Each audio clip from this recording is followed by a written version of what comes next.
And we're back with the Lakers Fast Break podcast. It's Gerald Glassford coming right back at you here for the Lakers Fast Break. Pop Culture Cosmos, where we cover the latest news and trends in pop culture each and every week, twice a week, wherever you get your podcasts. Upcoming for this weekend, if you're not checking it out already, we're going to cover the state of pro wrestling with me and John Orlando. Also, as well, don't forget our most recent podcast where Josh and I and TJ and I, both on a recent podcast, talk about what's going on in the world pop culture right there at the Pop Culture Cosmos. Joe Soro is live right now on playback as he and Vari, aka Sports Baby, they have on the Dodgers game. So you want to check out the Dodgers game, they're on right now, playback.tv/Joe Soro Experiment. So go ahead and check out what they're doing there. Blue Magic back in the house. Thank you so much for joining us. We were on live for the draft at playback.tv/Lakers Fast Break. We had a nice crowd that was on stage. Shout out to Tuff. Shout out to Nick. Shout out to Mark, Vari, Sean, and Joe too. We were all up there and watching everybody else make picks except for the Lakers. So yes, hopefully tomorrow's second round of the NBA draft will be more exciting. So if you want to catch it with us, I'll have it up for you guys on playback.tv/Lakers Fast Break tomorrow as well. Osmosis, how best to say it? It was a very uneventful 2 hours plus. Well, actually 3 hours and 3.5 hours plus. The Lakers did absolutely zero, which we will discuss on today's show. Are you guys upset out there as far as Rob Pelinka doing nothing? I want to hear your thoughts on that. Hopefully, Sean, he said he was going to join me here in a couple minutes. I sent the email out with the link, so go ahead and hopefully he will join us. And if you guys are out there, share your thoughts. Rob Pelinka and the Los Angeles Lakers did nothing in the first round of the draft. Phoenix, Utah, Brooklyn, Memphis, Washington, all were very active during the course of the first round. But the team you did not hear once during the entire first round was the Los Angeles Lakers. So we still have the same flaws and same problems on our roster. So if you want to go ahead and vent your frustration like some of us did already on the show, on the playback, please let us know right there in the chat. Love to hear your thoughts on that. Do you approve of what Rob didn't do tonight or in the days leading up to tonight? Not doing any trades, not making any moves, not doing anything to go ahead and improve the roster yet. So are you guys happy about that? Let us know in the comments below. As Moses says, the Mark Williams trade, LOL. Yes, Mark Williams finally looks like he's going to get traded, although, again, subject to a physical. We'll see what happens there. But yes, he was traded to Phoenix right as they were drafting Kaman Malawak, a player similar in nature as far as a rim runner. Both guys are about well above 7 feet, 7'6". So you got two of the same player within the span of 2 minutes of each other. And you've already traded once and gotten a Nick Richards, who was the backup on Charlotte last year. So you got two Charlotte centers and drafted a third center that plays similar to the center that you just traded for. So good luck, Phoenix. You've got 15 shooting guards and you got 5 centers now on your team. That's awesome. Great going. Coabina said, why didn't Rob try to get Kaman Malawak? Your guess is as good as mine. Again, I thought in the days, especially when he was, starting to trend up into 10, 11. I know he got picked at number 10. I really thought Austin could go for a package of a first-round pick and a player. I thought that at least that Austin could get you that in return, and it didn't get done. It just simply didn't get done. Whether he was trying or not, I don't know for sure. But yeah, just really, really disappointing. for us as Lakers fans that Rob is really, as of yet, not making great strides into improving this roster. With the limited assets that you have, why you're not making a bigger effort in making this team better is beyond me, especially with Luka, because that clock is ticking.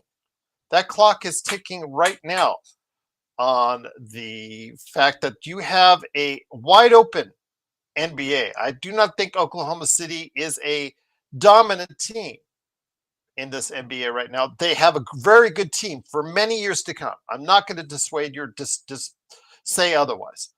But as we saw, they barely got by Indiana. They barely got by Denver. They are a beatable team. And if you are Rob Pelinka, you should do everything in your power to go ahead and make yourself better for the playoffs by providing Luka with the best options possible. And Austin Reeves, we've talked about this before, you guys. I just don't think he's great during the regular season. Great regular season player. But we've seen for 3 seasons in a row, he has his limitations, and if he's not coming off the bench for you guys, if he's starting for you guys, that could be a problem. Yeah, Pastor, I know they did the talk at the beginning of the season, how they'd love to keep Austin. I understand Austin himself said he'd love to stay a Laker, but as you and I know, we've heard and said all this stuff as a smokescreen before. So again, common sense is there. You need to make a move, and you need to make a move now, and he is your best asset, and he may become a free agent next year, and you may lose him for nothing. So again, all that stuff on the board, nothing got done. Rui didn't get traded. They still have all those expiring contracts that they have. So very disappointing of the Lakers and what they didn't do. I want to hear your thoughts, guys, out there on it as far as what they didn't do. Now that Portland has like 20 centers on their team as well, is DeAndre Ayton or Robert Williams heading to the Lakers? We'll find out. We'll wait and see. But it is Gerald Glassford. Thanks again for watching this. We truly appreciate you joining us. Great to have you guys here. I want to hear your frustrations out there. We've got a nice crowd that's coming in. Truly appreciate you joining us. And again, I'm hoping to get Sean. I know John said he was out, wasn't going to be able to make it. Joe is watching the Dodgers, but he said he may still stop by. I'm hoping he'll still stop by. But Sean said he was going to hop in here in a second. But again, I want to hear your frustrations. Are you frustrated, or are you cool with what Rob didn't do this year? Blue said, how did Yank Hansen go so high? You are correct, Blue. He was never, leading up to it. Actually, maybe in the months leading up to it, he may have been on the back end of the first round for a couple of these draft boards, these draft sites. But by the time that the mock drafts were made, the final mock drafts were made, Yang Hansen was not in any first round mock draft that I saw. Not one leading up to this draft in the past week. And yet somehow he goes that high. And again, it went to a team. He went to a team, Magic Man, and great to have you here, by the way. Thank you again for all the stuff that you did during our playback. He went, Yang Hansen, to a team that had 5 first-round draft picks. They could have got them at any time if they wanted them with 26, 27, 21, or was it 21 or 22 that they had the one for? Yeah. They could have had it any time. They chose second. Absolutely just, I don't know. It's head-scratching. And Stone Hansen has been all over Twitter, at report_court. He has been all over Twitter criticizing the Brooklyn Nets for a lot of other things as well. But Magic Man, let me know your thoughts on this, because I'm reaching out to everybody out there. I want to hear your thoughts out there. I want to hear your thoughts, Sean. Did Rob make a mistake by doing nothing in the days leading up to today? Deciding to take the day off. Joe, first of all, can you hear me? Yes, I can. You're good. All right. Sounds good. I can't. I'm not in a position to defend Rob Pelinka. I don't want to defend Rob Pelinka, but I'm gonna have to defend Rob Pelinka here. Oh my gosh. I don't want to do this, but damn it, everyone deserves a defense, right, Nick? So here's Palinka's. Well, his days are numbered, and I applaud that. The fact of the matter is, Gerald, I was like many others, I would say fairly surprised to shocked at I would say about 60% of what I saw tonight. And Hanson has to be at the top of the list, Yes, he has to be. without a doubt. Um, like Gerald said, you could take him with pick 27 that you have there, and maybe that doesn't justify it either, Gerald. But you picked him at the end of the first round. It's close to the second, so maybe you convince people. We threw a flyer, but you take him in the middle of the first round. I have to question Sean Marks here, Gerald. You take Hanson and Wolf. Yeah. And plus you're likely gonna have to bring back one of Deron Sharp or Claxton. So I mean the Nets potentially have 4 or 5 centers on their roster, Gerald. This is crazy. I think they will probably move one of those guys. I think Claxton's days are numbered personally because Daron Sharp is the cheaper of the options. Plus, they could only need to sign him on a 1 year, just keep it going for one more year, and then maybe either move him or try to see what you can do to free up that money in the summer because Brooklyn will have a ton of cash this summer. But if they're smart, they're also going to still have a lot of cash next summer.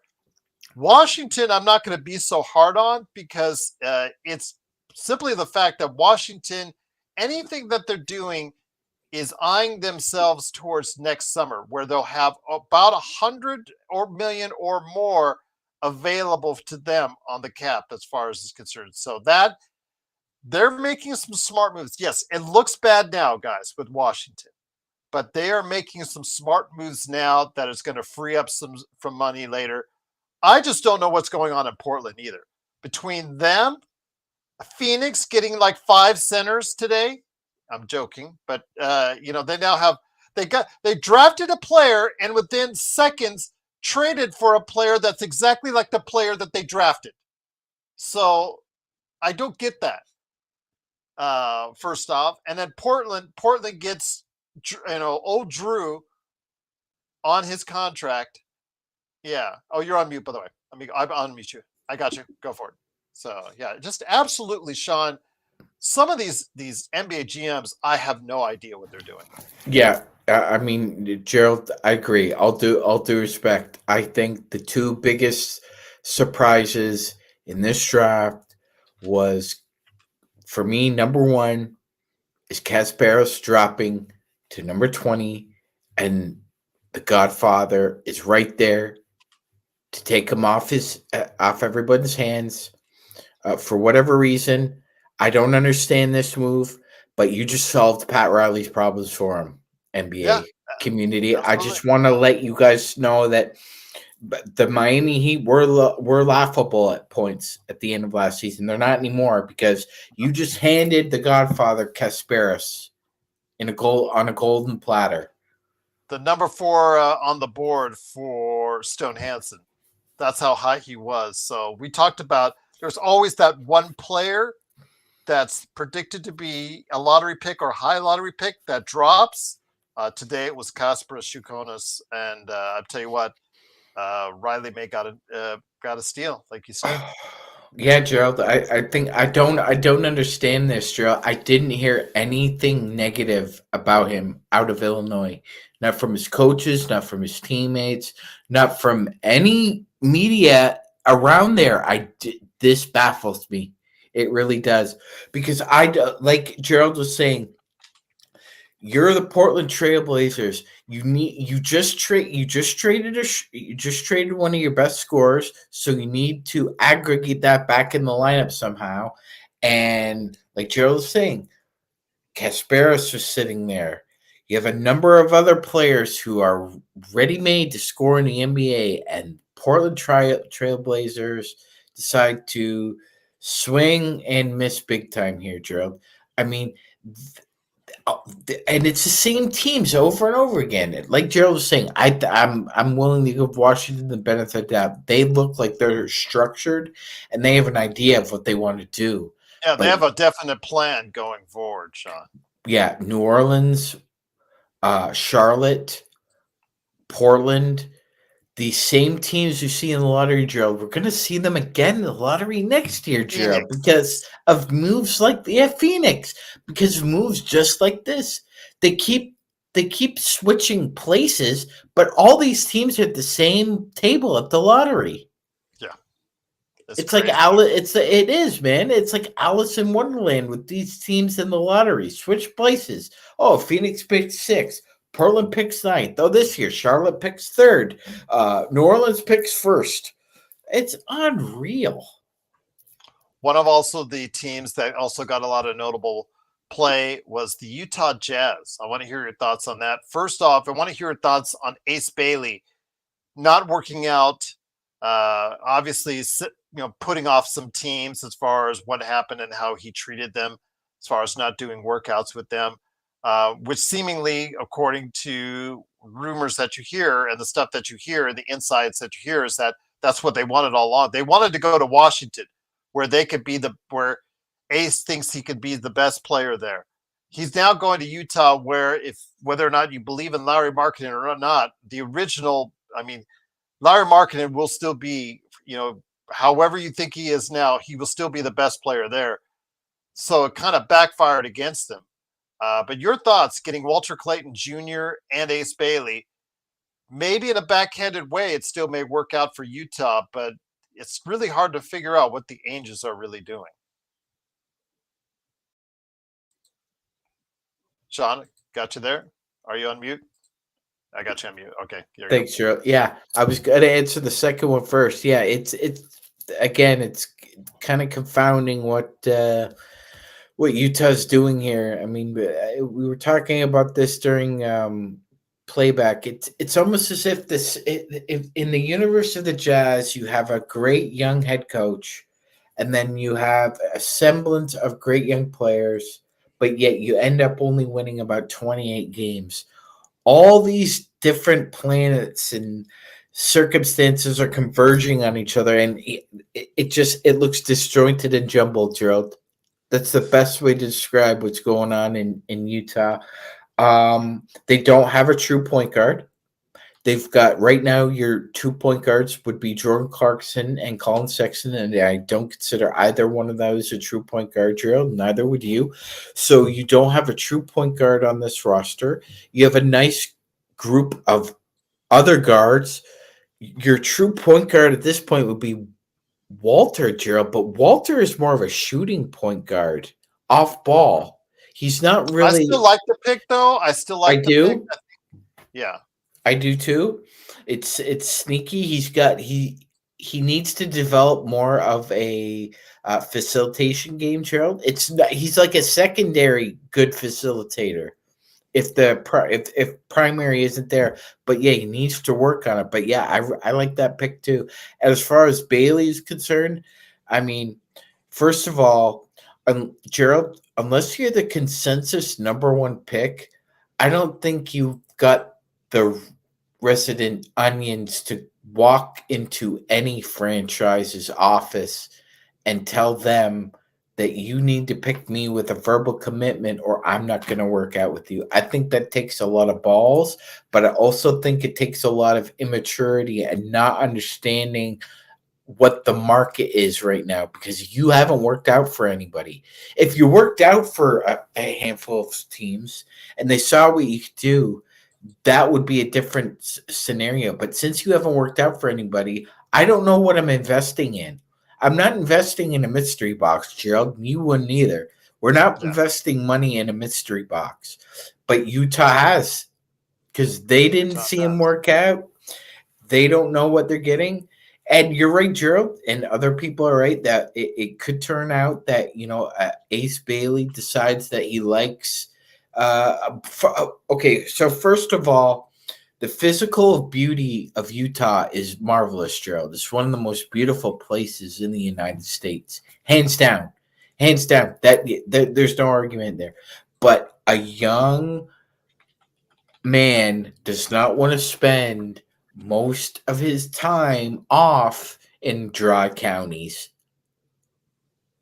Yep, that's true. But I want to go ahead and say this to answer Parade on Figueroa's question on Twitch. Walter Clayton Jr. I think is really solid. They get experience. The guy has championship pedigree coming into the NBA. I think he could be a really solid veteran. I think he'd be the guy that is going to be a good voice out there for the team. Someone who I think will pick things up really quickly and could actually be a pretty good player in this league, Parade. I think that was a good one. You also wanted to ask your thoughts on Derek Queen.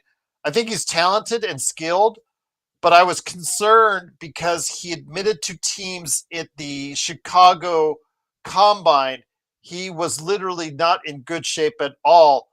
He gave himself, I think, a 6 or a 7 as far as on a scale of 1 to 10 on his physical readiness at that time. And I'm thinking to myself, when you're going to the NBA Combine, this is the evaluation upon all the evaluations. You have to be at your peak readiness and take it seriously. So I worry about that as far as a maturity level. Again, we're talking about 19, 20-year-old kids, so maturity level is going to be always there as far as an issue is concerned. But Derek Queen, I'm not going to question his talent. Whether or not he's going to be a true big for you, the team that he got drafted by, 6'10", 6'10 and a half.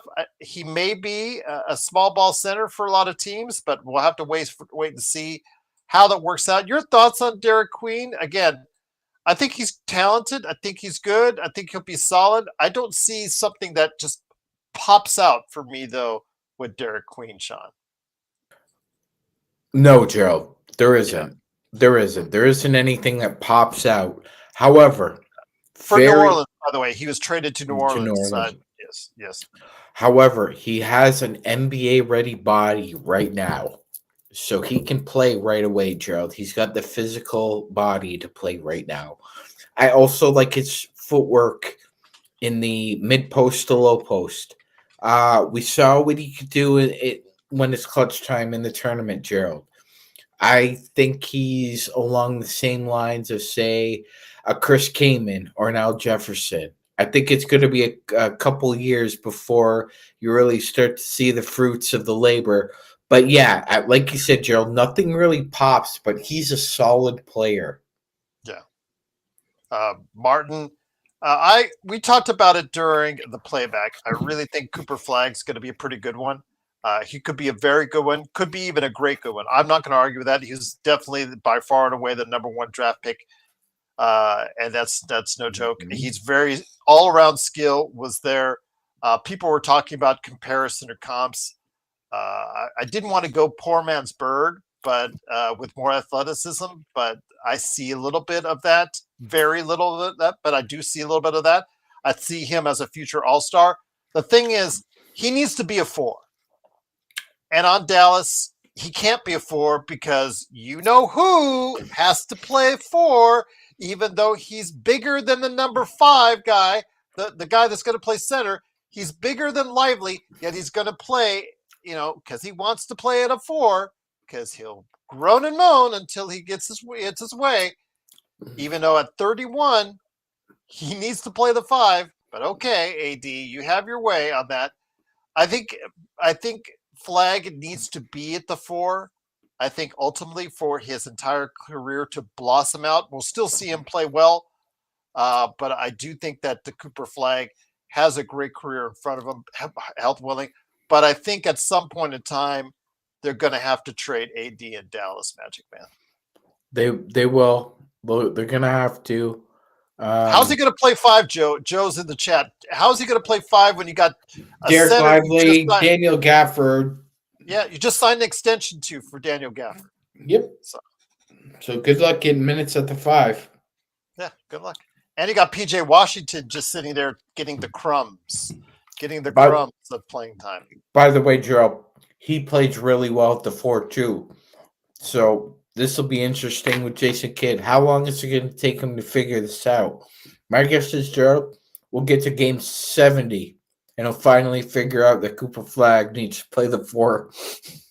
Exactly. We'll see.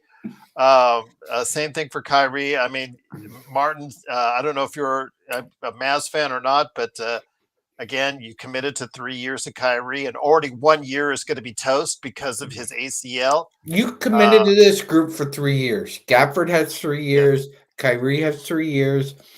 AD's probably going to likely sign an extension for a couple of years, Gerald. This group is together for about 3 years. Yes, Joe, that's what we said. Flag is a 4. Yes, we have been saying that now. So thanks for getting with the program, my friend. Truly appreciate it. It is, of course, Magic Man Sean Grice, along with me, Gerald Glassford. Thanks again for watching, listening. Truly appreciate you joining us. Again, are you angry? Are you upset? Are you going to go Laker Tom? Because if you remember a few years back on one of our trade specials, or excuse me, one of our trade deadline specials, Laker Tom was getting so livid, so red in the face. He was so upset that Rob Pelinka did nothing, that he thought he was going to literally have a heart attack on the air. Your thoughts? I mean, obviously you're not going to that extent, but are you a little bit upset that Rob is not taking the onus to go ahead and say, you know what, we need to improve this team. We need to make moves. The rest of the NBA is making moves.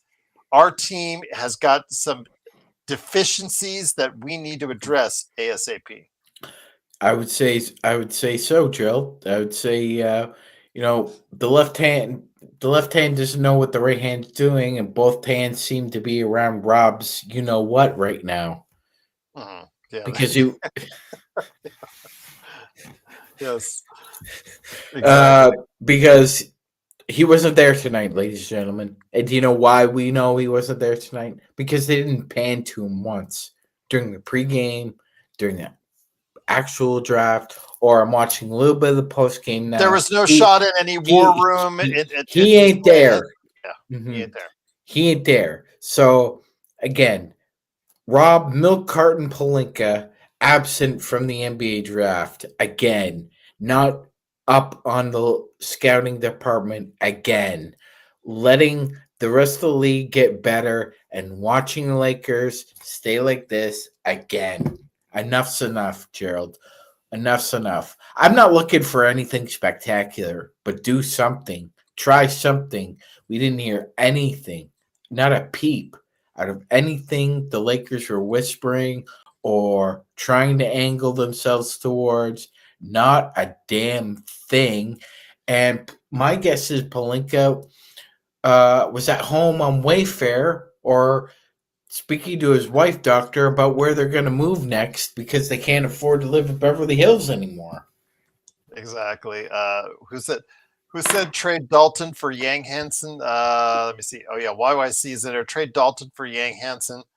You know what? Why don't you throw that lottery ticket that somebody won, Gerald? Why don't you wake up and decide to throw that in the garbage can? Just you know what? I feel lucky. I'll win it tonight. There you go. I did want to mention for Dalton Connect, please. Stone Hansen has put on his Twitter @report_court. He has been very upset all night at the different draft picks that have been made. Three of his guys on his board that were not even in the top 60 were drafted tonight in the first round. So you could tell he's not very happy about that. He has, if you want to take a look, Maxime Renault is his 14th ranked player. Noah Penda is his 15th ranked player. Rasheer Fleming at 20. Max Shulga as number 22. Amari Williams is number 23. And Wooga Poplar is number 25 on his board that is still available. The Lakers tomorrow, I don't know at 55 if they are going to get a big, Magic. I still think it's very sketchy. You have Kalkbrenner. You have what we talked about with Zakarsky. You have what we talked about with Amari Williams, who I would lean for because of the rebounding prowess that he has. personally, and the fact he's got an NBA ready body at 7 feet 260 already is my pick. Quabina says 55, and you can't teach 7'4", so I get where he's at. Who's that? Oh, Joe's on coming on here as well. Joe, good to have you here. Is it still a rain delay for the Dodgers? Joe, you with us? Joe, can you hear us? All right, Joe's not. This is Joe on the can right now. Yeah, Joe on the can right now. He came on the air, but not yet. I can't hear a thing you're saying, my friend. But Magic, let me get it to you, and Joe will probably interrupt us as only he can, anyways, when he can. Because Joe, we don't have you on the mic as of yet. Let me ask you this: do you think there will be a 7-footer with talent? Golden is another name that's out there from Michigan. Do you think any one of those guys will be available when the Lakers pick at 55? Unless Rob does something, and he's on the phone and does something different. Unless the answer is no. I knew you were going to say that, man. I knew you were going to say that. It's just disappointing if that's the case because, again, there's no pot of gold at 55 right now. Just letting everybody know. There's still 4, and these guys, all 4 of them, okay, they'll all have their issues in the league. Lateral quickness with those guys is the first thing I would point out with all 4 of them from what I've observed is going to be a problem for all of them. Because, when you're 7'2", 250, 260, or 7'4", in Zakarski's case, you are going to have an issue with unless you're playing in drop coverage. That's going to be an issue at playoff time. But the fact is, these guys still have talent to do decent things in the league. Again, there's still 4 left in my consideration as far as 7-footers that the Lakers could go ahead and help get some of that size. But I'm not sure that one will be available when the Lakers pick at 55. So hopefully we can get Joe back onto the screen here. He was having issues coming on there. But Blue Magic, great to have you here. Really good crowd tonight. It is, of course, the Lakers Fast Break. Of course, to update everybody, if you haven't heard, the Lakers have not done squat tonight for anything in the draft with all the player movement and drafts, trades leading up to tonight's draft. Let me ask you this. Who do you think was the best pick? I would have a feeling it is for you in South Beach. Yeah, 100%. 100%. The Miami Heat grabbing Kasparis at 20 is the steal of the draft. And for me, it's probably the steal of the last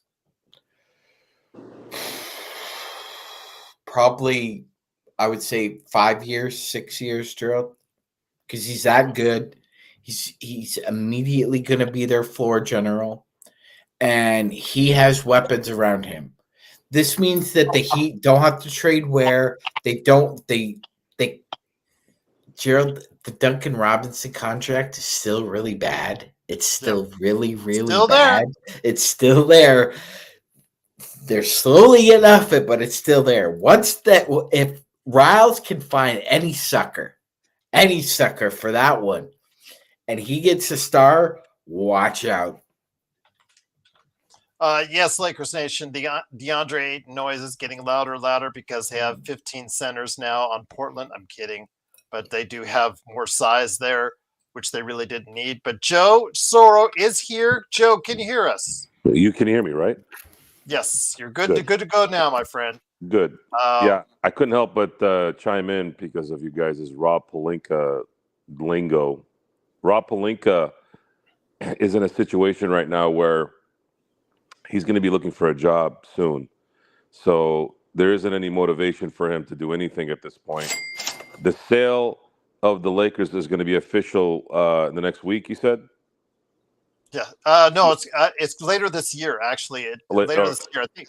So the transfer is later this year. They said they thought it would be around just before Halloween, Joe. Because remember, the NBA owners have to go ahead and approve it, whatnot. Approve it, yeah. And that's why the valuation may, and I say may when I said this because I was reading the Yahoo article, may go up to as much as $12 billion. So the official price may go as high as $12 billion, Joe.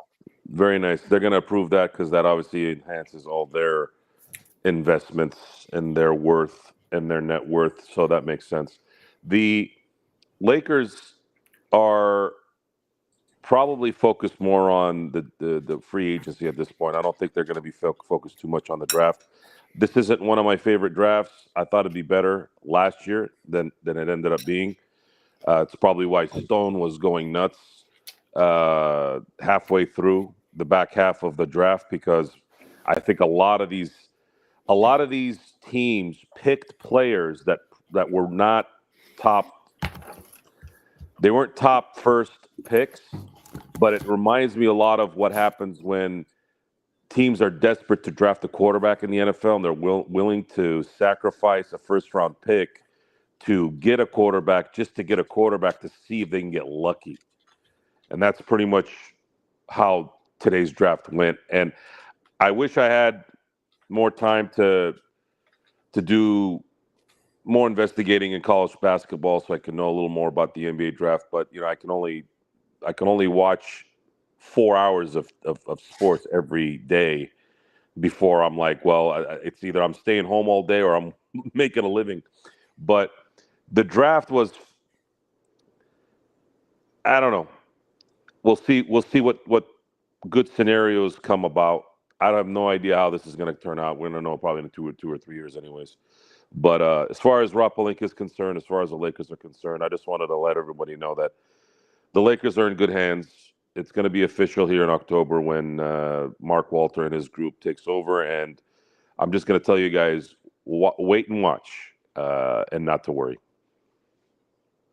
Once again, it is Joe Soro. Join him as he covers the Dodgers along with Vari, SB, Sports Baby on the Joe Soro Experiment channel on YouTube and also on Playback.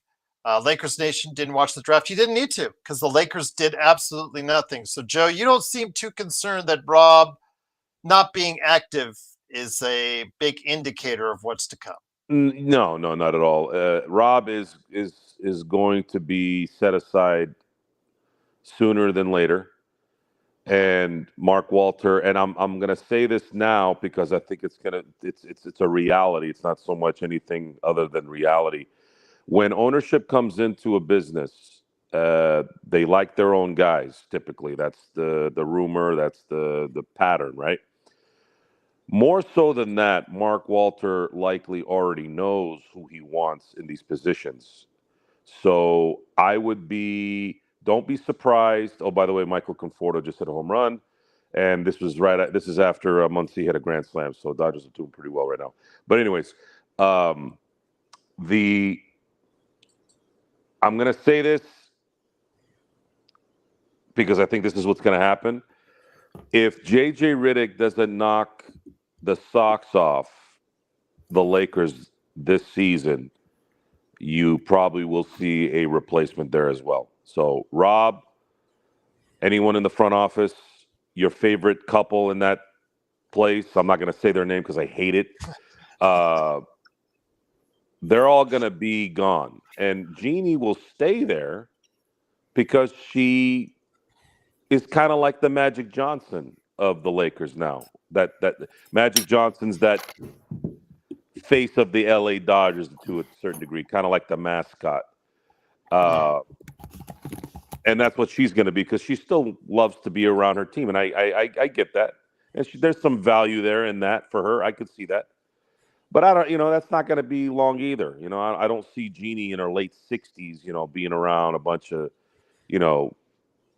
Mark Walter types that are actually very good at what they do and very businesslike about things. I think she wants to kind of live an easy life. So it's going to be exciting to see not people getting fired or people getting let go and like that. I'm not that vicious. It's just I'm looking forward to a state of the art. I'm going to use that word a lot in the next few years. State of the art business practices that have already shown that they're very good at what they're doing. And it's just crazy that same company is going to be running both operations in the same city. I just think that's crazy. She's our glorified Milton Wadhams, Gerald. She's got a little office there. They're still letting her collect a paycheck. You could She be owns 15%. yeah. So you could be involved, that much, but eventually you're gonna have to go on vacation permanently. Magic, 2 questions for you. Lakers Nation's got the first one as far as which jersey you got on. You told us on playback.tv/Lakers Fast Break, so you can tell us on that. And then from Drip Show, thank you for the super chat. Rob is afraid. Is Rob afraid of making a mistake with the new owners? Go ahead, Sean.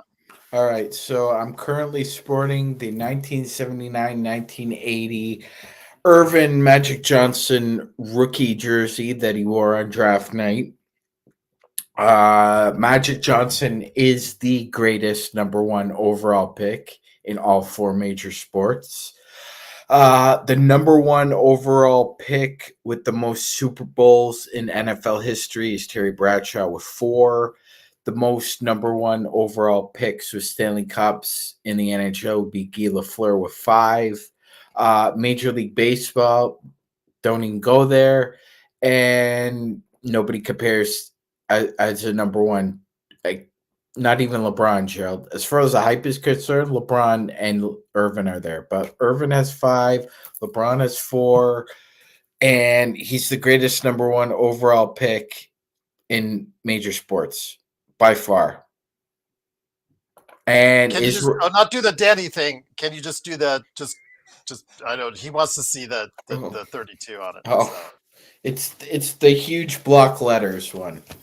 Okay, there you go. All right, yeah. Looking good, my First friend. of all, there's nothing wrong with showing the jersey. What I didn't like is the camera due east, north, with a weird-ass fucking smile, and constantly every time I would go over there, it would be like, what are you doing? Just to make that clear. Thank you. That's all I wanted to say. Joe tried to swap some virtual sense into someone that didn't work. Lakers Nation, to say clearly, and then I might have Sean finish that question from Drip. No, I never said the Lakers were not trading. I said I would hope the Lakers are trading in the summer of NBA trades because the Lakers need to make trades. But again, we have no faith in Rob. Joe was the one who was talking about the continuity of the roster and not making trades. I think it is in the Lakers' best interest to make a trade. Yeah, I mean, look, if Rob Pelinka doesn't, Gerald, if Rob Pelinka doesn't want to do his job, fine, then leave. Then leave. If you're not motivated, guess what? You don't get fucking paid a job to be motivated. That's not why you get paid to do a job. Everybody knows this, including that grown-ass man.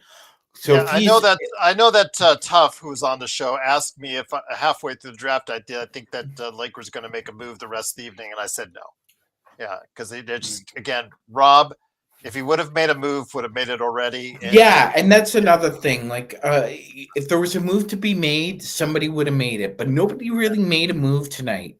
Nobody really made a move. I think teams like Utah, Brooklyn, Washington, even OKC were asking for too much, especially with a dearth of talent in this draft outside of probably the top 6 or 7. You could flip a coin on everybody else after that. Exceptions noted. But yeah, Gerald. So fuck Rob Pelinka's motivations. I don't give a rat's ass what your motivations are if I'm working with you or for you. It doesn't matter. That's not the point. You have to do your job. Do your job. He wasn't there tonight. If he doesn't give a shit, then fucking leave, man. So Drip Show was asking, do you think Rob is afraid of making a mistake with the new owners? Do you think he is afraid? Without a doubt, he's afraid. Okay. Do you feel the same way? I'm gonna throw a lifeline to Rob here. We still gotta say, hey, he made the Luka trade happen, and it wasn't of the assistance from anyone other than him and his relationship with Nico Harrison and past dialogue, right? So I'm not gonna be too hard on him, This isn't a Rob. At least for me, I'm just talking about me right now. This isn't a Rob bash. This is just what's going to happen. It's not about Rob. It's not about anyone else that's in the front office. It's just there's already a pattern that set a precedent that we already know about with this particular ownership. They have things already handled. They already know what they're doing. So my advice would be maybe Rob, if he outperforms, there's sometimes once in a while somebody might outperform what you think they can do. And, oh, hey, if this is what you're going to do, cool. Hey, he might do it. I don't know. Probably not. But let's just say he does. Maybe the Guggenheims decide, hey, we'll keep him on as the general manager, but we're still going to hire a player personnel guy like a Presti, like Conley, whoever, right? And that's not a bad deal either. That's how Jerry West and Mitch Kupchak worked. Mitch Kupchak was the general manager. Jerry West was the player personnel guy.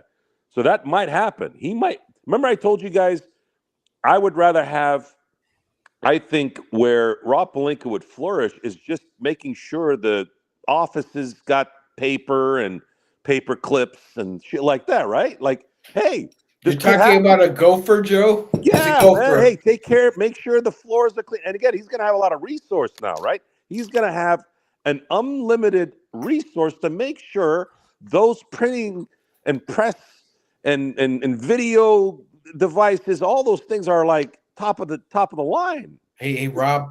Hey, Rob. There's some melted cheese in the microwave. You're gonna have to go in there and really dig in. It's exciting because the history's there. It's already working elsewhere. The only thing that's going to be different here is there isn't going to be a system where you can throw everything and anything at something like you can in baseball. But in basketball, if you do get the right guys, meaning the guys that have bird rights that you're trading for, or you draft the right guys, these guys can sign anyone and everyone that's a Laker if they want to, and they'll deal with the extra money if they have to. So, scenario one, if you're going to have Luka and you're eventually going to have a second star that the Lakers are likely going to acquire, then if you're fortunate enough to draft or pick someone up like you have the last few years in a Caruso or a Reeves, they're not ultimate superstars, but they are integral parts of winning. You are able to sign those guys, and they're going to have their roles defined, and they'll be perfect for what they need to do. And then at that point, you're not going to have to worry, oh, well, we're going to have to choose between this person or that person. No, they'll just say, hey, we'll get both. We'll keep both. That's the advantage that this ownership will have versus what Jeannie had as the full owner. And they'll get there. They're going to figure it out.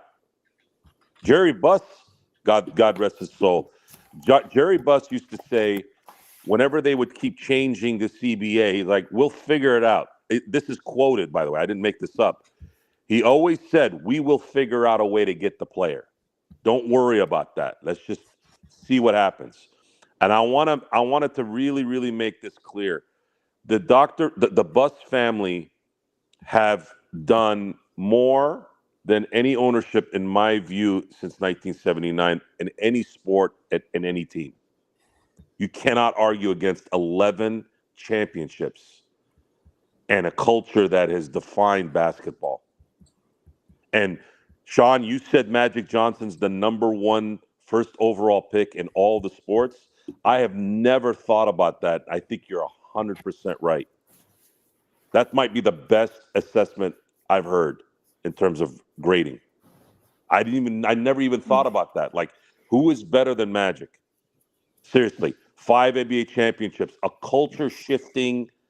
One guy changed everything. I mean, Larry Bird was a part of that, but I'm talking about one team, right? Like, he is the definition of culture, a culture that has never, ever really left in 40 years. Even the Shaq Kobe era was a Showtime version.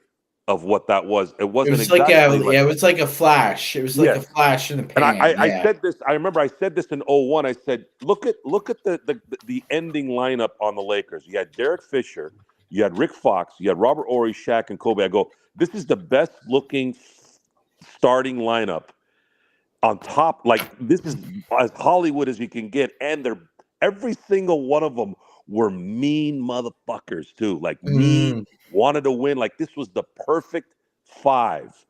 So it's exciting to know that they had a 46-year run of unbelievable excellence. Number And one. then now you Number go one. to this.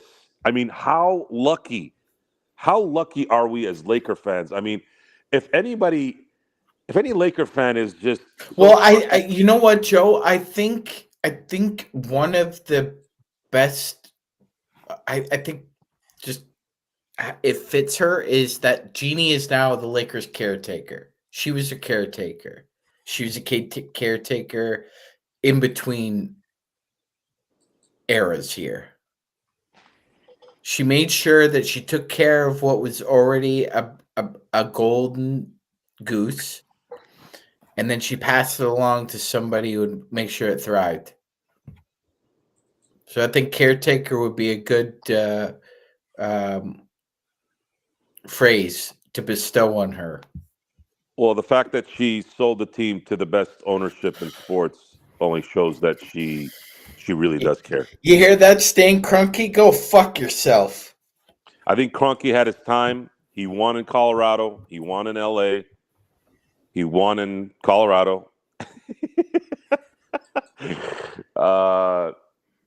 He's done enough with all his teams. Am I slurring, guys? I don't know what the hell Dan's talking about. Yeah, it sounds like you were slurring just a little bit. I'm not drinking. Yeah, Yeah, Might- you yeah. sounded my fine mic, in I don't know. playbacks. I don't know. It might be. Go ahead, Sean. No, I was gonna say it might be the treble on your mic, Joe. Could be. Because I don't really hear slurring. As if I'm having a Fresca. Like, Fresca. A Fresca. Okay. You have no idea what he's talking about, but I do. oh man, I'm laughing out while I look out the window right now. It is, of course, Magic What are Man you Sean looking Grice. at? Exactly. And Joe Soro. I am Gerald Glassford. Thanks again for joining us. If you have not yet liked and subscribed, please do so to get the latest notifications on when we go live on the air. Like tomorrow after the NBA draft. Plus, join us for the second round of the NBA draft. You'll get to see it like we do if you become a VIP. It's a free profile. Just make a free profile on Playback and jump on Lakers Fast Break on Playback, playback.tv/Lakers Fast Break, and you can watch what we watch tomorrow for the second round of the NBA draft. And then we'll be on tomorrow evening to talk about who the Lakers ultimately drafted and didn't draft, should have drafted, might have drafted, would have drafted. We'll find out and see what Rob has up his sleeve for next time around. See, Magic Man? Gerald, yeah, Gerald. So, are you handing out anybody A's tonight for the draft? Anybody gets an A from you? Well, Dallas, Other than Dallas. Miami, and Casper. Yeah. I really like that one as Yeah, well. I would say them. I mean, Stone is so high on that guy. He was the number 4 on his board. I'd probably say nothing else to me really stands out. It's like, wow, that is a winner. That's a perfect fit, or that's a really good fit for that pick. I'm not even thinking that for me, Dylan Harper is an A, because I really think he needs to shoot better. If he does not shoot better in the league, that's always going to hold him back, Magic Man. So. 100%, Gerald. 100%. And I'll say this: I went off on Bailey a little bit in Playback, and just to emphasize the point even more, Gerald. Rutgers did not have a very memorable season this past year, Gerald. Mm-hmm. And I remember before the start of the year, both those guys were considered to be in the top 10. So you would think that two players who are in the top 10 should be able to at least get Rutgers to a big. They could take you, me, and Joe as the extra players and should still get into the top 64 of the NCAA. You So should. what happened?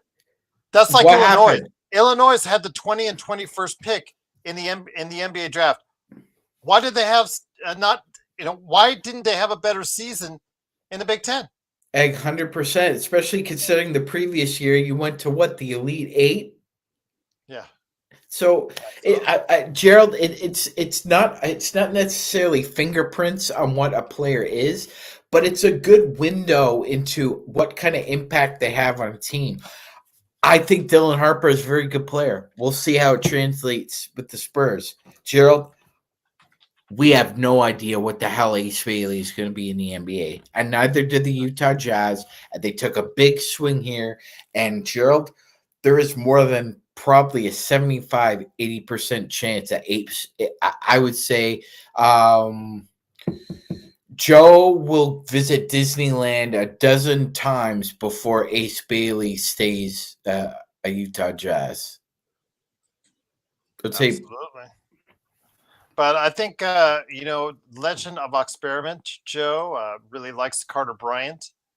And he thinks that, along with getting Dylan Harper, San Antonio's future really looks up. Going to have a lot of athletes on that roster. Going to have a lot of youth and athletes. But again, for San Antonio, they got to get some shooters on that team because nobody I see is really going to go ahead and be a knockdown shooter, which is going to clog up the lane for them, Joe.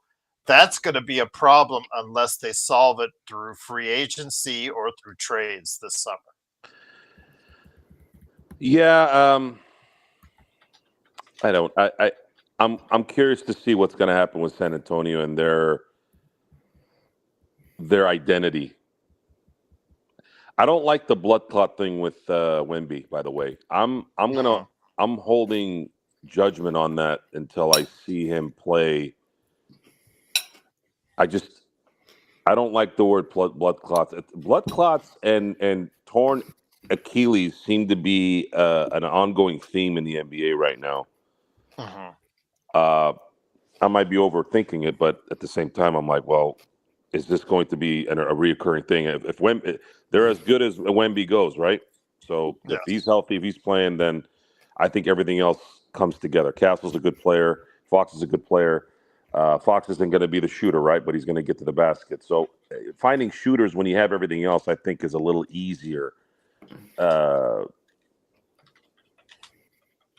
because you do have the talent that's going to restrict the defense from focusing on those open shooters. And R.C. Buford and San Antonio, much like the Mark Walter ownership, they're always going to figure things out because that's what they've done for 30, 40 years now, 30 years. So I'm not too concerned. I mean, looking at it from an NBA standpoint, NBA fan standpoint, I'm not too concerned with San Antonio. I think they'll figure it out as long as they have the healthy guys. Dallas, we've talked a little bit about Dallas and how Cooper Flagg's position is going to be at the 4. And a lot of reasons why that's going to be important is Cooper Flagg will be a better offensive player. If he hits his peak, he will be a better version of Giannis. In that Giannis is a two-way player, but Giannis has never really been a good shooter, but I believe Cooper Flagg could develop into that and have the ability to get to the basket as well. And he does have the work ethic, and he does have the focus, and he has what people. I don't usually like to say this because it doesn't make I just don't like saying it. He's a competitor. Well, no shit. He's playing sports, isn't he? Of course, he's a competitor. But yeah, and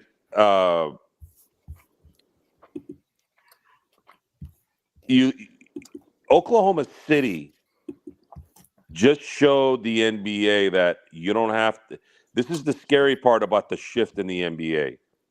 The NBA was the one sport where young teams never played well in these scenarios.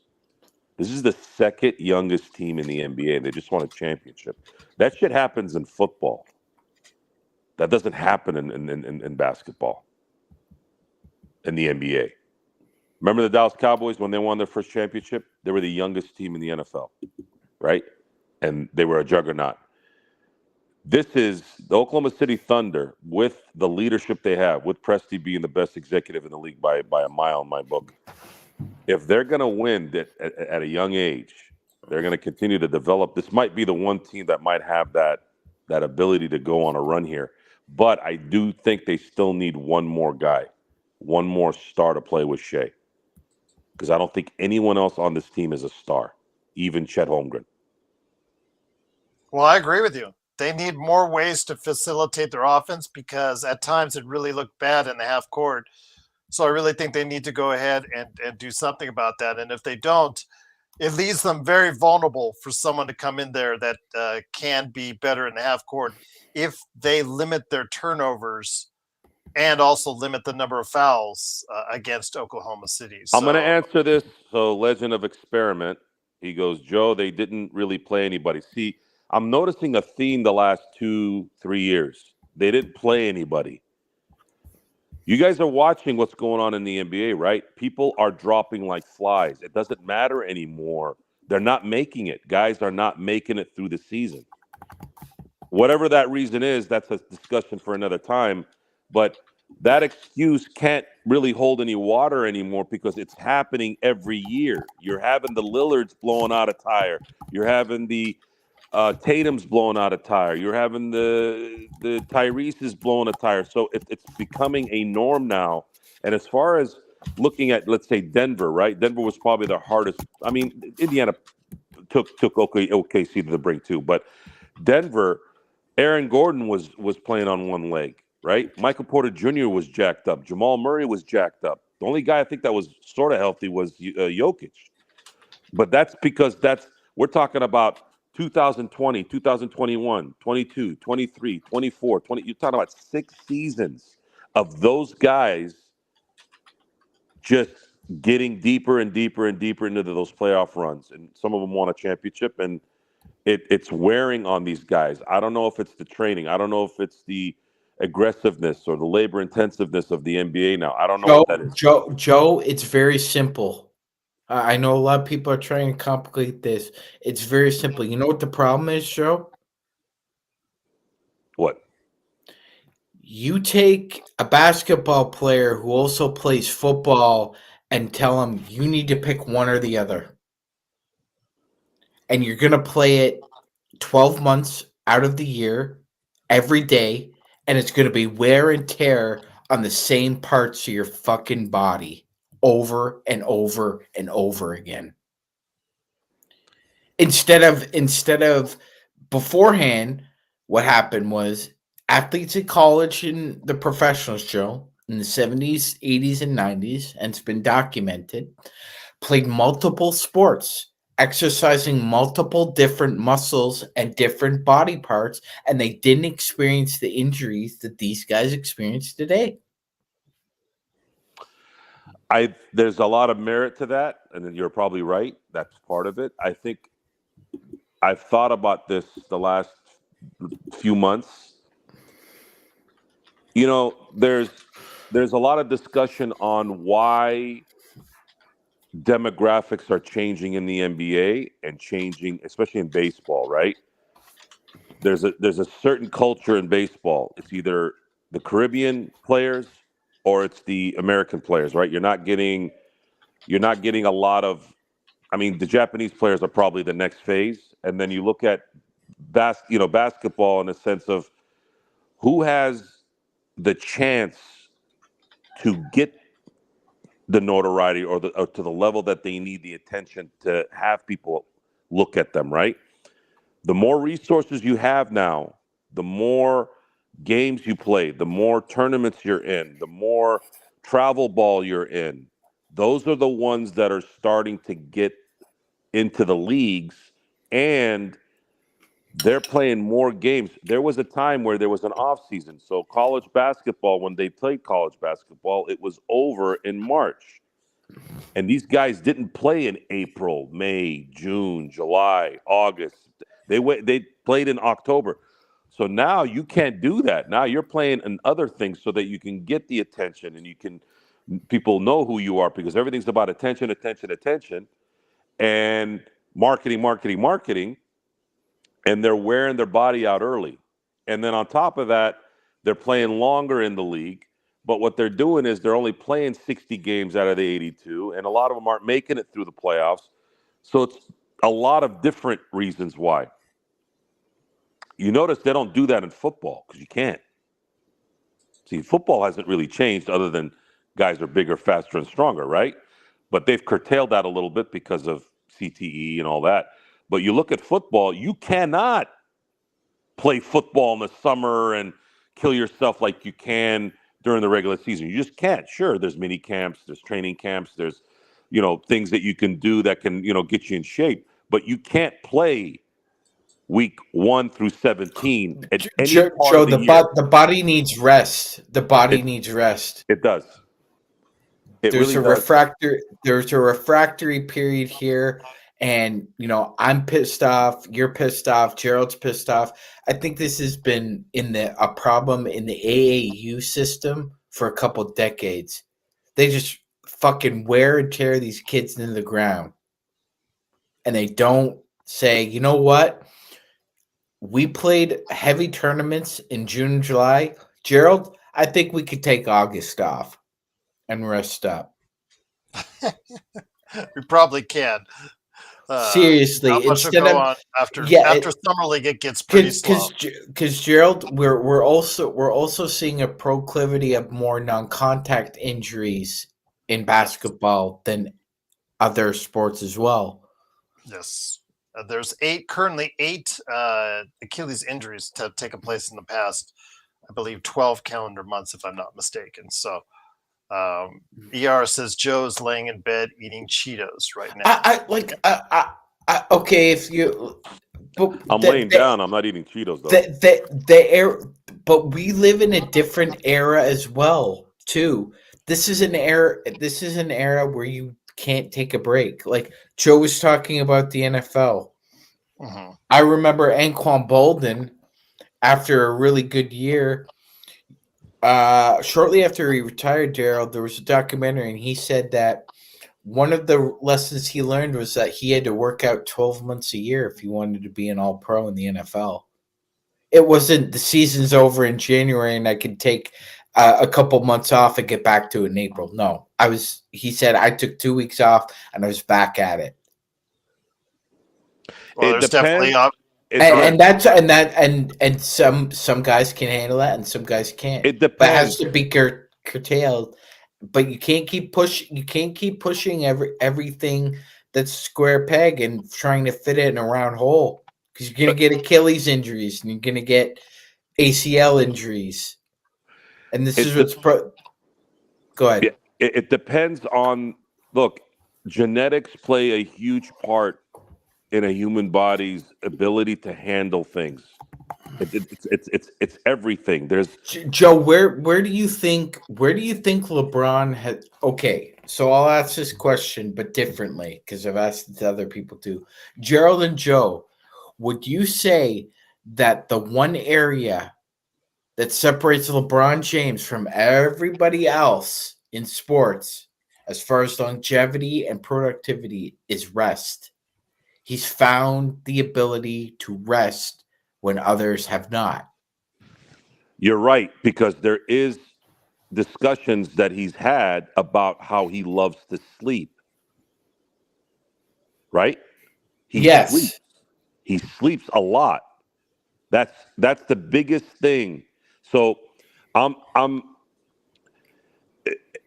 genetics are going to play. Genetics, I know there's some luck in there too, because they are playing a sport, but you look at somebody like LeBron James. LeBron James comes from the genetics of a Bruce Matthews, a Clay Matthews, a Karl Malone, a John Stockton. For those of you who don't know who Bruce Matthews and Clay Matthews are, this is Clay Matthews Sr., not Jr. These guys, Clay Matthews Sr. played 17 seasons in the NFL at linebacker. His brother, Bruce Matthews, is a Hall of Famer, played 19 seasons. Their father, Clay Matthews Jr.'s grandfather played 14 seasons in the 50s and 60s. These guys were born, although Clay Matthews Jr. didn't. I don't. They're bred for it. They're bred for it. He might have gotten his mother's genes because he was So always injured, right? They're bred for it, right? But you know, and again, looking at, let's say, Karl Malone and John Stockton. You look at Karl Malone and John Stockton; those guys were always available. LeBron is always available. Some people out there just lucky in terms of how their body is able to recover, and they put in the work too. You look at Ray Lewis. I have said this numerous times. I just want to meet Ray Lewis and ask him a question. I'm like, you played. Ray Lewis played. He was a middle linebacker and was an absolutely ferocious middle linebacker, a guy that would go through a wall. And when I look at him walking around and talking, he looks like he has never played football in his life. He walks like a normal guy. He doesn't look like he's in any pain. Now, he might be able to hide. He's hiding it, and I don't know it, but I would love to know. If it's what I think it is, I'm like, there's just some guys that are born like that. They're born to deal with it. They're able to handle it. Now, the Kobe thing was a little different. Kobe, the trainer who was on The Last Dance, who trained Jordan, and that same trainer trained Kobe. He had made a comment about how different Kobe and Jordan were. Kobe always wanted to do more, no matter what. He didn't want to ever rest, no matter what. Jordan, when you would say, all right, that's enough, Michael, he'd be like, all right, cool. Right? So some guys know how to say, hey, my body's like, cool. And some don't. Now, some can still flourish not resting. If I have to use one more example before I bore everyone with this, the difference between someone like Dorian Yates, Mr. Olympia, 6-time Mr. Olympia, versus, let's say, Arnold Schwarzenegger, 7-time Mr. Olympia. Arnold used to do three body parts a week. He used to work out like a madman, 5 hours a day. Dorian Yates used to work out for 45 minutes, 4 days a week. Each achieved the exact same thing in their eras. So it depends on the player. Mikal Bridges hasn't missed an NBA game in this era. He's just one of those guys that has that skin and those bones and that ability to recover, right? LeBron, going back to LeBron hasn't had, God, knock on wood, hasn't had a major injury. He's had injuries, of course, but he's never had a major one. And even Jerome Bettis, to some degree, the amount of destruction that guy did and was on him for 13 seasons, the fact that he never had a torn ACL, a torn anything is crazy to think that guy was a machine. So how do they fix it? How do you fix the UCL issue with pitchers, right? I don't know. Maybe it's just we're in that area where there needs to be a technology or medicine that fixes it. Otherwise, it's going to keep going the way it's going. Joe, we're so far along now. If there was a great piece of technology, they would have discovered that by now. But the human body is frail, man. Yes, it is. Absolutely. And it's not supposed to. Human beings are not supposed to play football, right? Or throw a ball 99 miles an hour with or movement. jump through a freaking arena. Yeah. Thameless, just once again, the Lakers did not do anything during the course of today's draft. But one thing I wanted to ask you guys, because YYC put it in the comments earlier, Magic Man touched on that, but I did want to ask, the influence of European basketball is again in this draft. Several players from France, Spain, also Israel, also as well China were taken in this draft. Mm-hmm. All apologies to Mark, but no Australians, even though 4. One Canadian. That's it, Mark. Usually it's like 5 or 6. 1. Yeah, exactly. Will Riley. 4 Australians were supposed to be somewhere picked in the 2 rounds and have yet to be chosen. But Joe, your thoughts? He was saying YYC that is this a sign of a European takeover of the NBA? I was trying to phrase this without sounding like I'm using. I'm just gonna say it, race. And the reason why I brought that up is because the first overall pick is Cooper Flag. Yeah. And then you're seeing the influx of the European game. In baseball, you're not seeing too many Black Americans play baseball anymore. It's basically still white America and all the Caribbean teams, right? What's changing there? Why is that happening? It's happening because of resource and time. There's investments in the Caribbean countries. Travel ball has changed baseball to the point where if you're not traveling with your kid 12 months out of the year, taking them to all these tournaments, you're not going to have a shot at getting to the majors.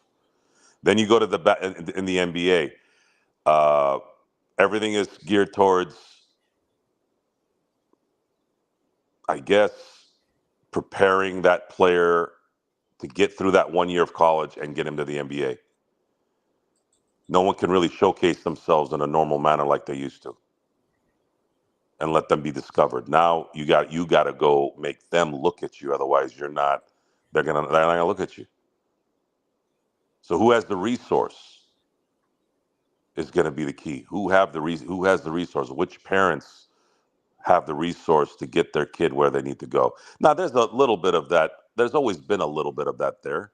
You know, AAU ball gets a lot of the flack in terms of why players are fundamentally bad and all that. There's a lot of truth to that. But when you're in the NBA and it doesn't demand it, now what? What's the excuse then? You can't keep blaming the AAU ball when the NBA is doing the same thing now. Everything is run, 3-point, 3-point, 3-point, right? Everything in baseball right now is swing for the fences. Well, if you've got a better option, then why isn't it working? If you want to play baseball like they did in the 90s in the National League, get a guy on base. Get a guy at first and then bunt him to second. Yeah, that's not going to work. It's much better. The odds are better that batter tries to hit it out the park and get the 2 runs instead of the 1. It's better to shoot the 3 than to go for the 2, right? Yes. So there's a shift going on, and as far as the health of the player, we are a softer culture, and this has nothing to do with just sports. We're softer. We're more pampered. One little sidebar, all of a sudden you got to go get a psychologist. Very few people can have the mentality to play through the littlest inconvenience. And then you reward petulance. Look at James Harden. Look at Jimmy Butler. And that's just an example in sports. But we reward those who try to rig the system right in front of your face. So a lot of that all plays into this whole mentality and this frustration on why things go the way they go. It's all just it's all bundled up together. You just answered the question, though. You just answered that question. Why are the European players so much more sound than American-born players, Joe? Because they actually play organized basketball. The big problem with AAU basketball isn't the lack of fundamentals, Gerald. It's the fucking coaches out for themselves. These greedy men who only care about making money and being that number 2 assistant on Duke or Syracuse or UCLA. I have a top team in the AAU, and UCLA is looking at my kid. Guess what? I'm going to be screaming and hollering all tournament long, Gerald. And when they recruit him, and I get an assistant coach's job, guess what? I'm on easy street. That's all these guys care about. That's all they fucking care about. They do not give a shit about these kids. If you are not going to be in the NBA draft, they do not give a shit about you. That is the big difference between coaching AAU basketball and football, hockey, baseball. the coaches there somewhat give a shit, especially in college, especially mid-tier colleges. They will actually give a shit about these kids. AU basketball just treats these kids as disposable. And that doesn't get talked about enough. Why? Why does it not get talked about enough, Joe? You brought up race. Why doesn't that get brought up, Joe? Well, because people are worried about being called racist when you bring up race in this situation, but it's an underlining issue. It's because about a system where a lot of AAU coaches, not all of them, a lot of them are young black men, and they have a program to run, and they've been propagandized by only seeing the money. That's all they see. It's beyond race, Joe. It's about fucking greedy. it is, but the problem is those who have But money. you're right. The people like to use that as a distraction. Go ahead. Yeah. The money part plays a fact. It's always played a factor in it, and what's changed is the greed. The greed of I'm going to use the NCAA as an example. So they're the worst, by the so way. the They're the worst. NCAA could have avoided what eventually happened with the NIL if they weren't so arrogantly greedy. They thought this thing would never change. They were blockbuster when Netflix came to them and said, "Hey, look, we can sell this to you." But they were so arrogant, and the comparison is kids, coaches, media people were telling these guys in the NCAA, like, look, man, how are these guys supposed to go and do things if everything's a violation? Look what they did to Bo Jackson. Bo Jackson gets a trip to go talk. He's playing 2 sports. He's going to be a pro in a year. He takes a flight to what will be eventually a team that's going to pick him up, and he ends up being ineligible for baseball his last year, right? Like, that was the stuff. Like, we think things started 5-10 years ago. No, the stuff that started rooting way before, and it just got to the point where as soon as it started blowing up, now it's consuming everything. And we're on a show here, and we're talking sports when we're not on the show, and we're hating this and hating that and doing it. Well, all this does come from one thing, and that is greed. And that's why I've tried to preach as much as I can on this show that greed is always going to be the root of every issue we have in sports and anything in life. And if you're going to sit there and be cynical and jaded and say, you know what, everybody else is trying to get theirs, I'm going to get mine, then you've already pretty much polluted any future of anything with some ethics in it.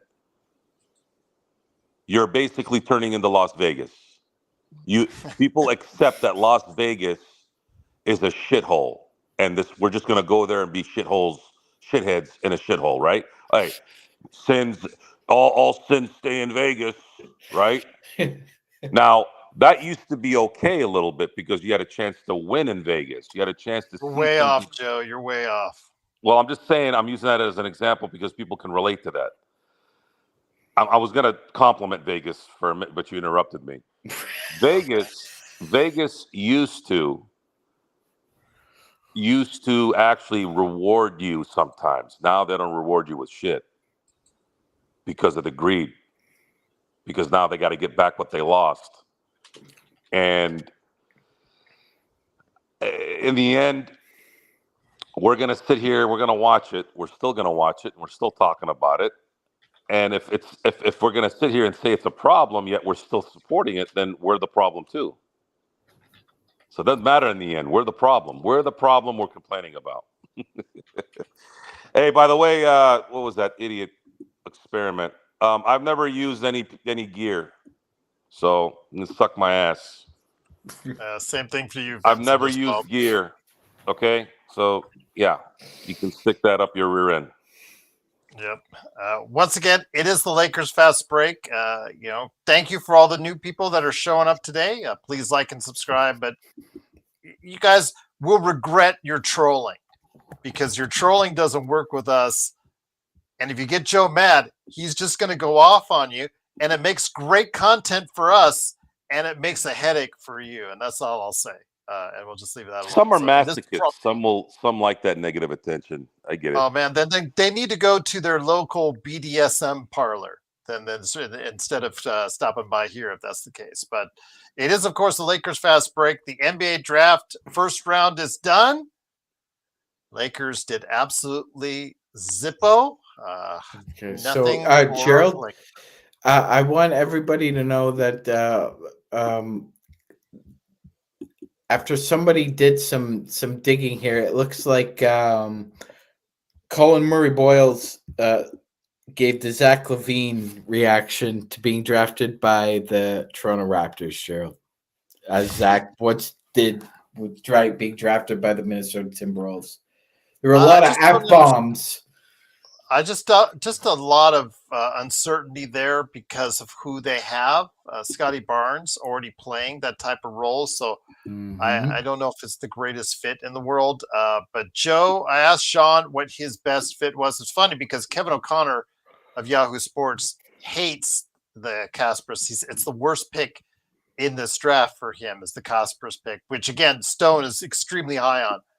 But Joe, I know you said you didn't study as much of the first rounders this year, but you did have some good insight during our playback.tv/Lakers Fast Break. Is there one pick that stood out as a positive for their team upcoming?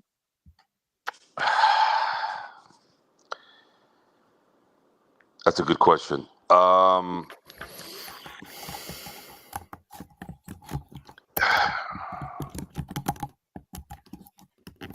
Let me see here. I'm gonna hold on one second here. Sorry, I'm trying to get my notes. 1 second. As we're waiting for Joe Soro to be professional, ladies and gentlemen, The best. Who was the best shooter in the draft? Trey Johnson, right? Or I'd say Nipple. Yeah, Nipple. Yeah. Trey, right? Are we in agreement there? Both are good shooters, Joe. Yeah. Trey Johnson or Nipple. Well, they're both right around 40% coming out of college. Okay, so whenever you can get a good shooter, and it's usually in the top 10, in a league where shooting is key, right? You're talking that's what separates. Defense did help, obviously. I know I was against defense this year, but it seems like Oklahoma City was able to do it when it mattered, right? But yes, I don't. The reason why I'm tongue tied right now is the team he went to is the problem. But they did get, in my book, other than Cooper Flagg, I think that was probably the one player that in the draft so far that I was like, that's actually a very good pick by Washington. Well, I don't know if it'll make it. I don't think it'll make a difference. You're talking about a guy that was a 5-star recruit out of high school and played well in high school, played well the 1 year he played at Texas. To me, when you have somebody that can shoot at this young of age and you go to a team where he can flourish because there's no one really in front of him, you got to just throw him in there and let him do his thing. I think that always bodes well in terms of that player becoming a fixture in the NBA at 10 to 12 year or 10 to 15 year player. That's why I'm trying to support Connect as much as I can, because I believe his ability to shoot, once he figures some things out, it's going to be a huge asset for the Lakers, because you just can't find guys. I mean, the guy, every time he went in for 5 minutes, he would make a couple shots. That, to me, has a lot of value, especially in today's NBA. If you're not going to be a 5-tool player, you got to be somewhat of a specialist. And the Lakers have to build a defense around him, or he has to improve enough to not. No, he has to improve, and he has the NBA body to do it. He just needs to be average. Doesn't need to be someone that needs to shut someone down. But if he can be an average defender or a good team-oriented defender, which I believe he has the physical tools to do it, then that shooting becomes a whole different issue for the opponent. So somebody like Trey Johnson, I think that was the one that hit the most for me in terms of, you know what, I think this is going to work. Now, Yeah, I don't disagree with you there. And the fact is, I know you're not high on. Again, they're looking and staring at themselves, Sean, like we talked about Washington being a team that's going to have another bad season, but they have got a clear path. 100. I know you said, Joe, nobody would want to go to Washington, but ultimately, when you've got $100 million potentially that you could have open up next summer, whether or not you have free agents coming is irrelevant. You can make trades and get more assets out of it, i.e., what Oklahoma City did earlier this decade, Sean. Yes, absolutely, Gerald. And I'll just say this. Another team that is making some moves, and I think I understand what they're trying to do, Gerald. The New Orleans Pelicans are literally setting themselves on fire. Yeah, you could say that. You've traded away your 2026 pick unprotected, Gerald. Unprotected. A legend of experiment. You don't even know who your father is. So why are you telling me I don't know who Carter Bryant is? So I would say, Gerald, picking up Fears is a great draft pick. Troy putting Derek Queen beside Zion Williamson, bad idea. Good idea, bad idea. This is the New Orleans. They are good idea, bad idea team. I can't wait until he gets 5 power forwards on the same team like he did with Detroit, Sean. This is Troy Weaver in action. Again. Gerald, this is you're trading your 2026 first round pick unprotected. You don't know what's going on with Zion Williamson. Gerald, this is literally jumping out of a plane without a parachute. This is the definition. Yep. And Zion, with what's going on with his legal troubles, you're probably, if you tried to move him now, you're going to get pennies on the dollar. It's a mess right now in New Orleans. And getting Troy Weaver, who was literally booted out. How do these guys keep finding jobs, Magic Man? I don't understand, Gerald. I don't understand. God, you just got yourself booted out of Detroit, and this is what happens now. So very, very interesting indeed. Why do you get a job and Monty Williams doesn't? You put that team together for Monty Williams. Yep. I know earlier was said that Nick Richards might be available now. Yeah, but he had his chance to be the man as far as the starting center in Phoenix, and he was given every opportunity to succeed there and just couldn't get it done, even on a bad Phoenix team. He's a really good backup, but that's what he is a really good backup. So if the Lakers trade for him, it should not be with the design of having him as their starter. Juan said, how does Pelinka have a job? Let's talk about that. Oh, yeah, Juan, we dedicated a lot. Because Kobe Bryant was his best friend. That's why he got a job. Yes, but he still has a job because Jeannie is still the governor of the team at this point going forward. And Joe, again, you don't seem as concerned about Rob Pelinka now about what he did or did not do leading up into this draft around the first round. You are still thinking that he is not going to be long for this team, no matter what he does this summer. Yeah, I don't. He's done his best acquisition was this February, and it was an all-timer. But I don't know necessarily if he's capable of sustaining year in and year out a roster that's going to compete year in and year out. I think there's too much deficiencies in that part of the business, the player personnel side. If he wants to be a general manager of the Lakers and handle the operational stuff, then at that point I'd be like, yeah, sure, have him do that. But as far as a a Presti, a Conley, someone, a Bob Myers type, even though Bob Myers still has a lot to prove. I think he was able to manage the talent that he had in Golden State, but he didn't necessarily develop that. He didn't draft the main three, right? There's only gonna be two or three of those guys, though. Those guys that are perennials. Conley has built two really good teams, one in Denver, one in Minnesota. Presti's built two. The first one should have been a dynasty, but he's trying to build one here, and he's already been validated by one title so far. And I see Mark Walter and his group say, what's it going to take to go get Presti? Presti's making $4.5 million a year. Presti might not be enamored with money. He might be comfortable in Oklahoma City. He might say, no, I'm not leaving here. This is where I belong, much like R.C. Buford in San Antonio. But I'm thinking the way they think, just like how they acquired Andrew Friedman from when he was in Tampa.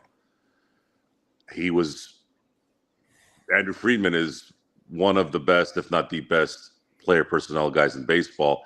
I think they're going to want the best in the NBA. And right now, there's no doubt it's Presti. He's got the one spot. So do they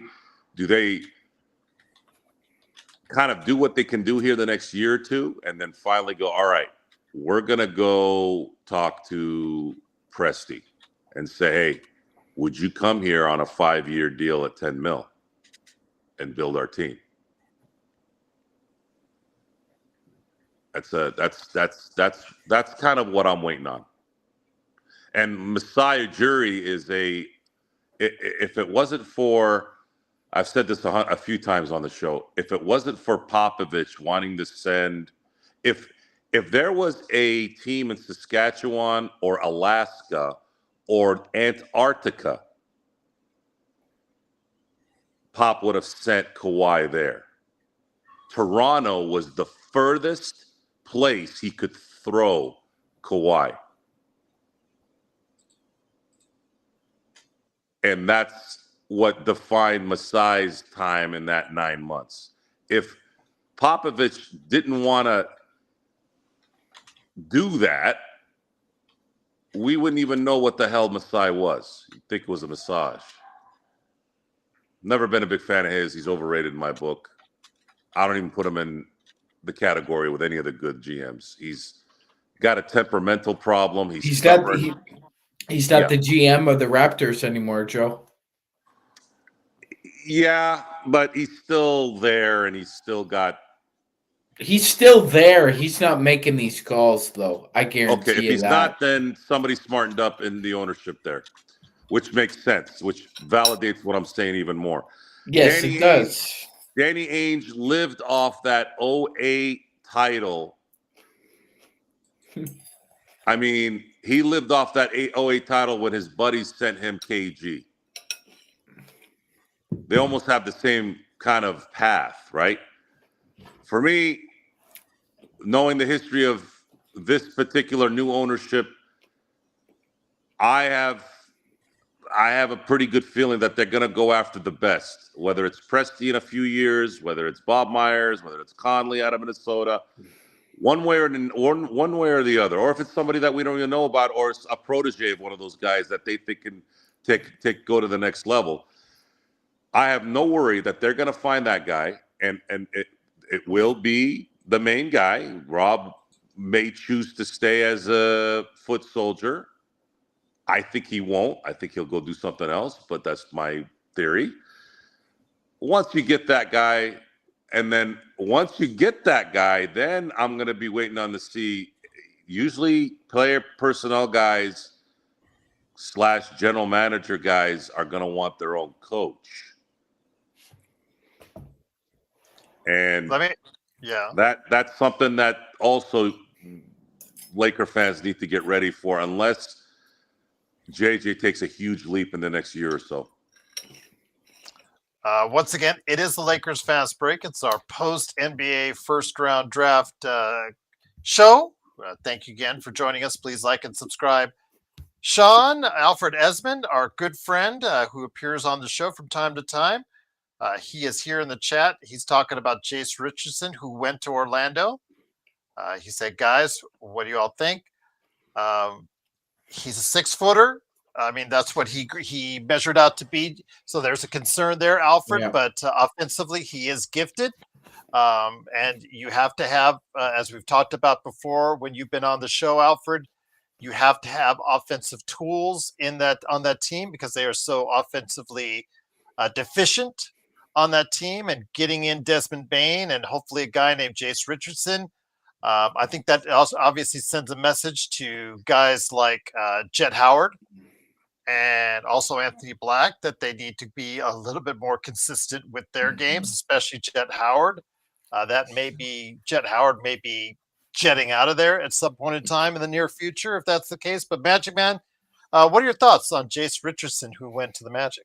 Yeah, so you're not your dad, right? Jay Rich was 6'5", had that smooth jumper, ran a lot in transition. You know, could Extremely get athletic, slam dunk champion. Could get points a myriad of ways. He was a bucket getter, literally. I don't see that in Jace, Joe, but I think, you know, his rookie year is like clipboard. Like, I would have him watch a lot of the NBA rather than play right away. I mean, some guys you could throw away in there with live bullets, and it's a better evaluation period. I'm with you. I think he needs a little bit of seasoning drill, especially like you said, considering Orlando invested a first-round pick in Anthony Black, who they thought would be their point guard of the future, at Gerald Howard. And Jet Howard was a big investment in the first round. So I think it's a wait and see with him. But like you said, Gerald, he's not that big. He's not that tall. How is he going to generate the ability to create separation being that small? And quite frankly, he's not a huge speedster, Gerald. He's not a speed demon. So he's going to have to use what athleticism he has with that size and try and be able to get buckets in the league. I'm not convinced yet. We'll have to see again if he shoots around 40%, that could change things. So, and Alfred, you are right; they do have a lot of size and length to overcome any issues like that, as far as any hindrances that might be there because of his size, or if he gets picked on the defensive end. So that alleviates some of that concern about his size. Joe, an interesting question was put by Lakers Nation. So before we head on out, I wanted to go ahead and make sure we touched on it. If you were given the choice, Luka or Shea, which way would you go? Joe, you there? I'm listening. I'm thinking. Okay. Well, Shea's taking the lead right now. He's won a league MVP. He's won a finals MVP and a title. The question we want to ask is, let's say, which player would you want to build a team around? Maybe that's the correct question. Mm-hmm.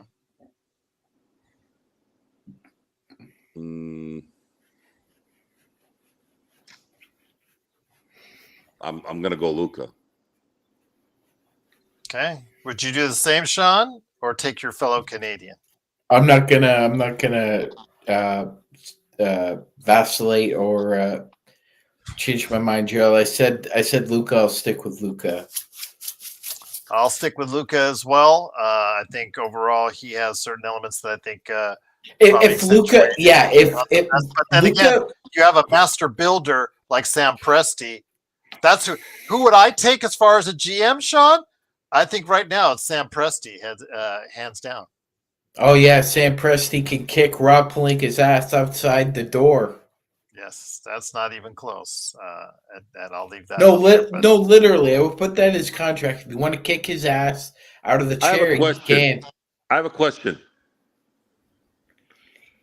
If the Clippers didn't clip does OKC win the championship this year? But Joe, like, I think the big twist in that conversation is that Kawhi wanted Paul George.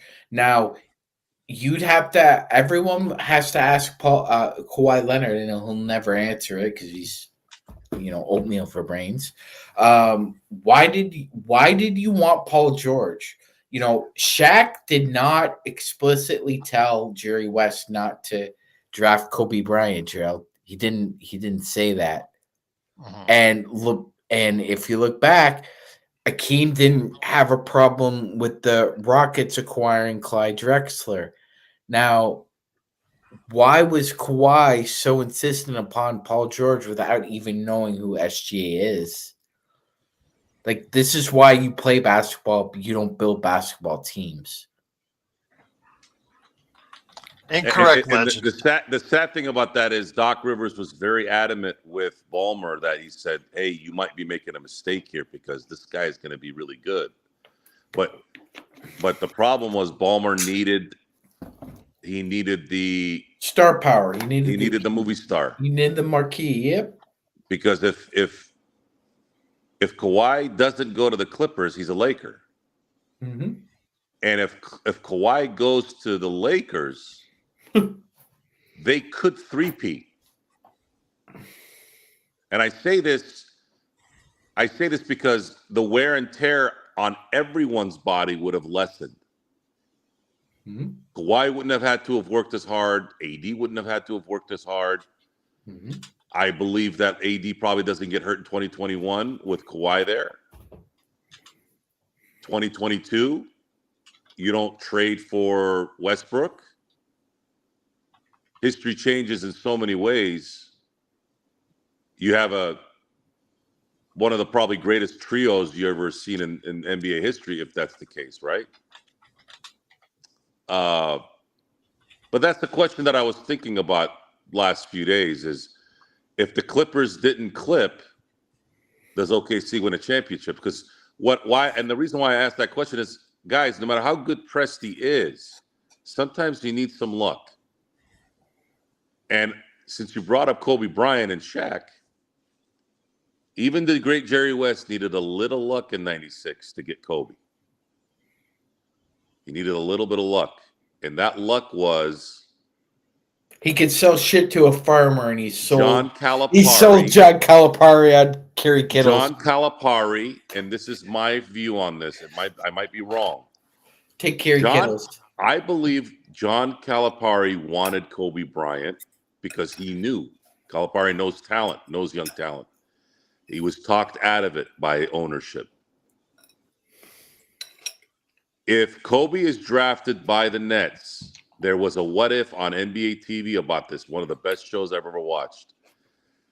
The Nets would still be in New Jersey, and we'd be talking about how Kobe Bryant trumped Dr. J in the Nets franchise.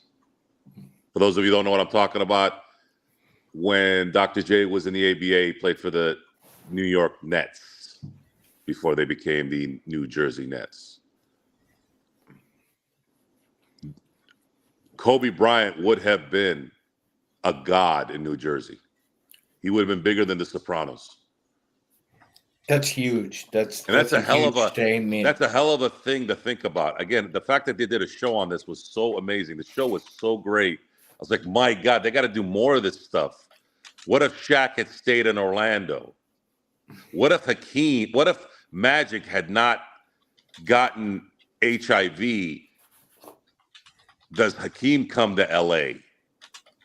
Does that Barkley trade come through? Now what happens with the Michael Jordan era if Hakeem goes to LA in 92? What happens if Arvydas Sabonis doesn't wait 10 years to get to Portland? You put him there instead of Kevin Duckworth in the 92 finals against MJ.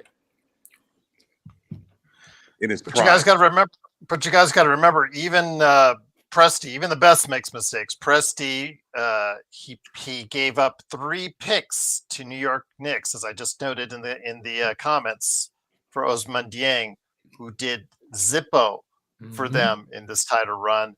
But Mhm. he picked up, who did he draft right after? was Dieng? it was it Aaron Wiggins?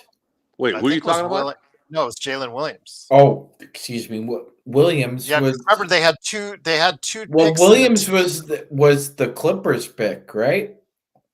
They no. got Well, SGA. Yeah, yeah, they but got they SGA. had two picks in the teens, and then But I believe, if I'm not mistaken, I believe Jalen Williams is the pick from the Clippers. yeah, but I'm just saying they had two picks in the teens. One of them was because they traded So they three had of to their live own with picks the see to New York Gerald. Knicks. So 50%, like that's Yeah, Presti right there. 50% on drafts. Yeah, that's and we talked and about how Brooklyn, Gerald said two if of he those can guys hit hit 2 for out of Brooklyn 5, tonight. Yeah, Hey and if two of guys, those guys, I want to clear this up. Sorry, Joe, I didn't mean to interrupt. Don't listen to that idiot Legend of Experiment. He's doing things that again I can't I type never heard you and Gerald say that. I because never we didn't. once. Yeah, you didn't say it. He's pressing it. Don't listen to him. He's an idiot. He's a moron. He's about to get bounced. I can't respond because I'm not at my computer. I'm mobile still.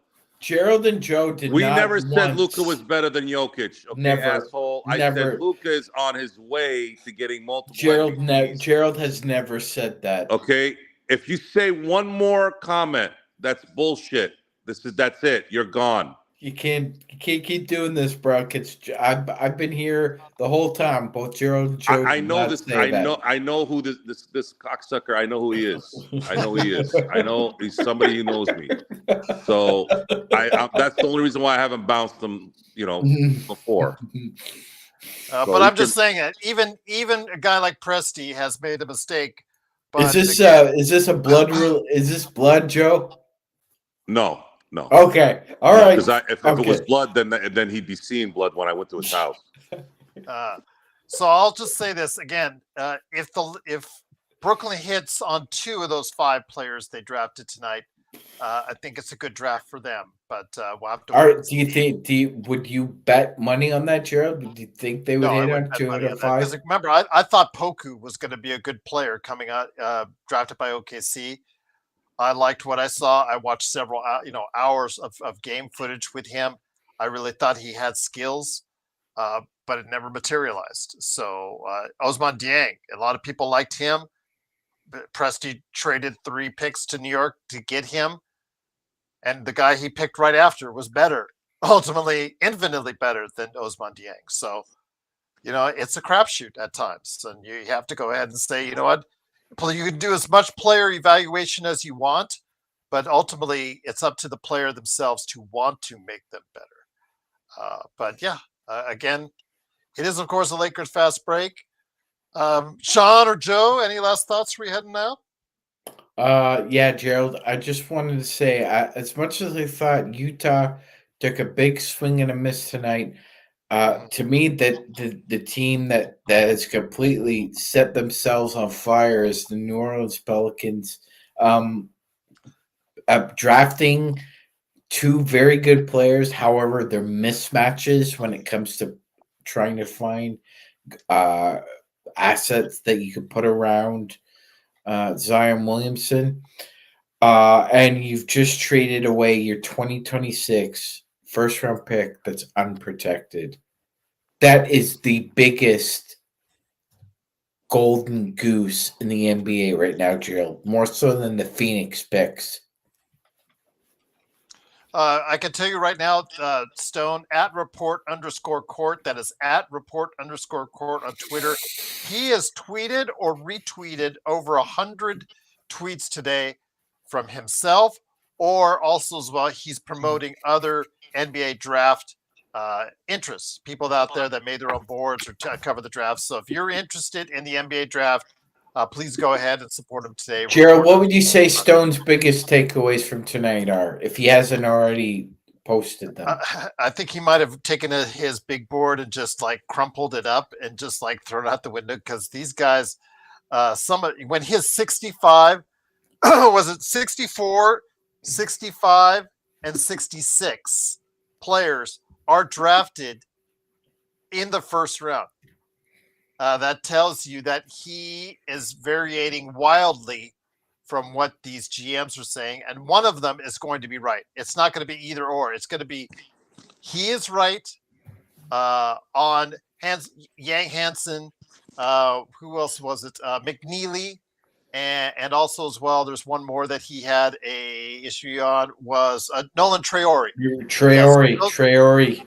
Yeah, 64, 65, and 66 on his board. So if none of those guys hit, he looks like a genius. If it doesn't, you know what? Again, you're evaluating all these players and trying to make a determination.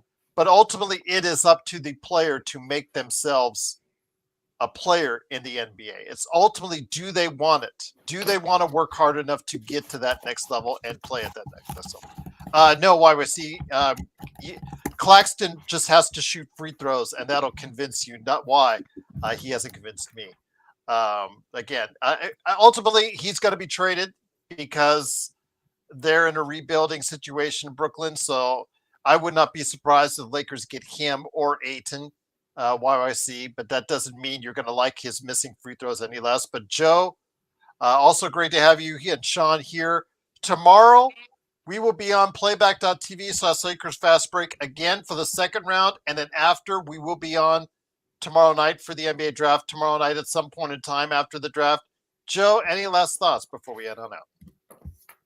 Sir, a particular pattern that I noticed today in the draft, other than 2 slots, every single pick from 10 to 30 was acquired either in some trade or switch.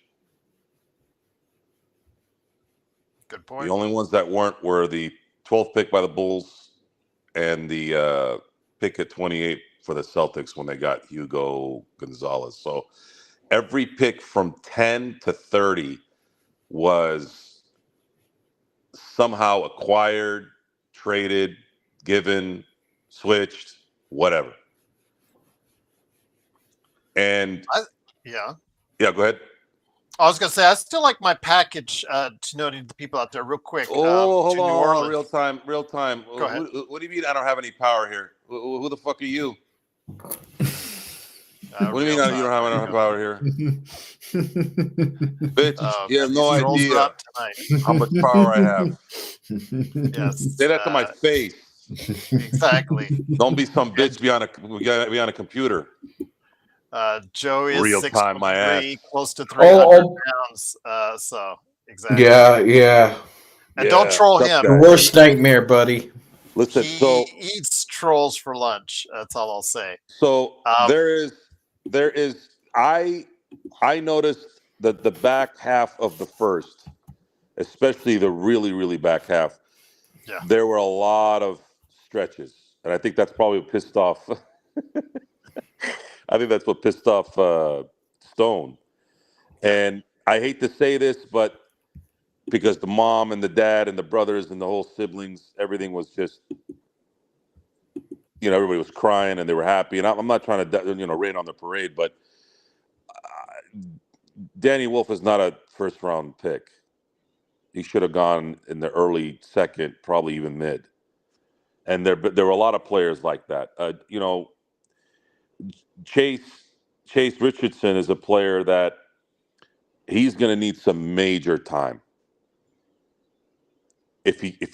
When a player isn't athletic or aggressively athletic, can't really shoot and is small, that means that player has to develop so many intangibles, meaning he's got to understand how spacing works. He's got to understand angles. He's got to be able to study the defense, study the players that are likely going to guard him. And he's got to use his head to get space, to get distance, and unfortunately, the other part is his release isn't good either.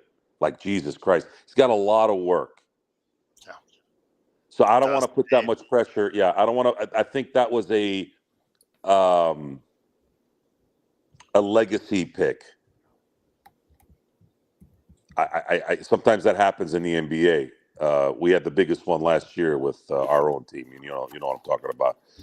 Yes. I don't know how, and there were a lot of picks like that in the late first. I think the best pick, honestly, in the late first was Hugo Gonzalez to Boston. I think he can develop in Boston because I think they know how to develop players out there. Yeah, you talked about that on playback. And Yeah, that you thought that was a he's pretty got a good pick. little bit of again. I wish I had more time to spend. I would never be able to do what Stone does because that I can't watch 13 hours of CBA ball in China and all this. That I would kill myself. But I college basketball in America. I obviously could put a lot. I wish I could put a lot of energy and time in that because I enjoy it. But the little that I do know, I think Hugo Gonzalez is a kind of player that I think his comp was like Kuminga. I think that's what they said his comp was, and I was like, Jonathan Kuminga. Yeah, Kuminga. Sorry, Kuminga. And I'm like, yeah, that would be like the central casting for a team like Boston with the players they have there and the development that they have there. They could turn him into something really, really good. So other than that, there'll be some guys that'll surprise us and some that will probably live up to exactly what we think they'll be. And then the ones that will be busts will be there. Those who don't know, every draft, no matter what it is, you're going to get probably in the NBA at least 60% of the first round are going to be, I shouldn't say bust, 60% of the first round picks, no matter what draft it is, at the very least, is not going to make it. They're not going to really be impactful. So I don't see this being any different here. And 80% of these draft picks end up not staying with their original team. Right. Trojan fight. We talked about it before. The Mark Williams trade. I mean, obviously that Charlotte got less than what the Lakers gave up essentially for that trade. But that's what I think of Phoenix right now and their moves. But the thing is, though, I don't get it. I don't really get the move. Hey, real time. Hey, real time. If you don't give a shit, why are you here? You're the one that gives a shit. I don't give a shit. If you go and die after the show, I don't give a shit. Okay? So don't sit here and start getting all psychology with us, talking about, I don't know him. I don't want to know you. You want to come here and talk shit? Talk shit. But don't get mad when someone slaps it back to you. All right? Now, if you want to really talk shit, be a man, grow some nuts.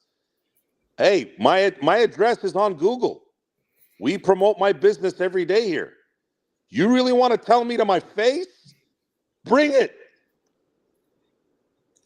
It is Sinblades. Sinblades with the Y.com, based out of the Temecula area. Mm-hmm. Go ahead. You can find it right there. Sinblades with the Y.com. Just to let you know, I'm a very well-prepared person. I'm very prepared. So don't sit there and talk all tough online. Okay? I'm not going to be crying in the corner. That's not how it works. Yeah, go report my channel. Yeah, go report it. Go report it. Take time. Yeah, exactly. Then we will go ahead and make sure we do that for you because we have this all on record. Remember, they also uploads the chat, so they will see at Google and YouTube exactly everything that you're typing out to us and how you antagonized us and threatened us, and were very unwelcoming to us as well. So trolling don't work here, fellas and gents and ladies. It don't work here. I love the heat. Love and it. And what you guys don't understand that come in here just to troll for just a little bit. The thing is, the other people in this chat or the other people that loves to listen on our podcast, they love it too. They love it too. They love it when you guys come on and get roasted for dinner. So don't report it to Google.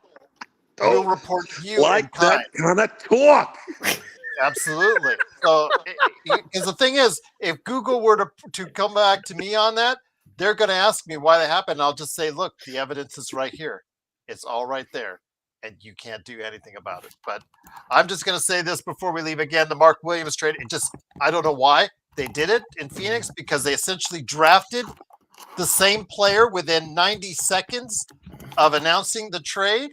So it absolutely, you make a great draft in Malak, and then you essentially get the same player at Mark Williams when you have already an ex-Charlotte center on your team already. It makes Nick Richards.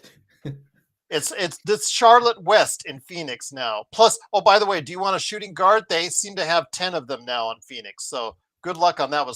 It's like Portland with centers. They have like 7 centers on their team now. Just absolutely just don't understand some of the processes here by Portland, by Phoenix, by New Orleans. Just absolutely does not make sense. I'm hoping that they'll make a trade now with the Lakers. I'll take Missy. I'll take Alvarado. I'll take as far as Herb Jones. I'll take them in a package. I'll take those guys in the package to the Lakers. Yeah, absolutely, all day long. Yeah, I'll do that. If you're going to make dumb moves, go ahead and make another dumb move and send those guys to the Lakers. And I'll just leave it at that. But tomorrow, Sean and I and Joe and I will be back right here after the draft tomorrow night. And then we'll go ahead and let you know our thoughts on who the Lakers got at 55. Again, we'll just go ahead. Gerald, do you expect Rob Pelinka to make the pick? Well, ultimately, he's the one that makes the call on it. No. Do you expect him to go up there and make the pick? Oh no, but he calls. He calls from the office. He calls from Marina Del Rey. Do you expect him to be in the office, Gerald? Oh yeah. I expect him to be in the office because then they got to look good for the press. They got to look Oh. good for the press, and afterwards, because after they make the pick, they go downstairs to the press room. Because in the past, he's had one of Joey or Jesse do it rather But than remember last year he did it because with Dalton Connect because they were talking about drawing up the plays and blah blah blah after the fact. So I think he'll be there to do it.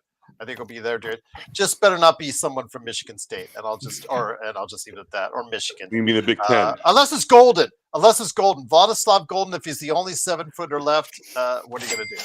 Man, guys, just the fact that you're bringing all this up, it just makes me go, oh.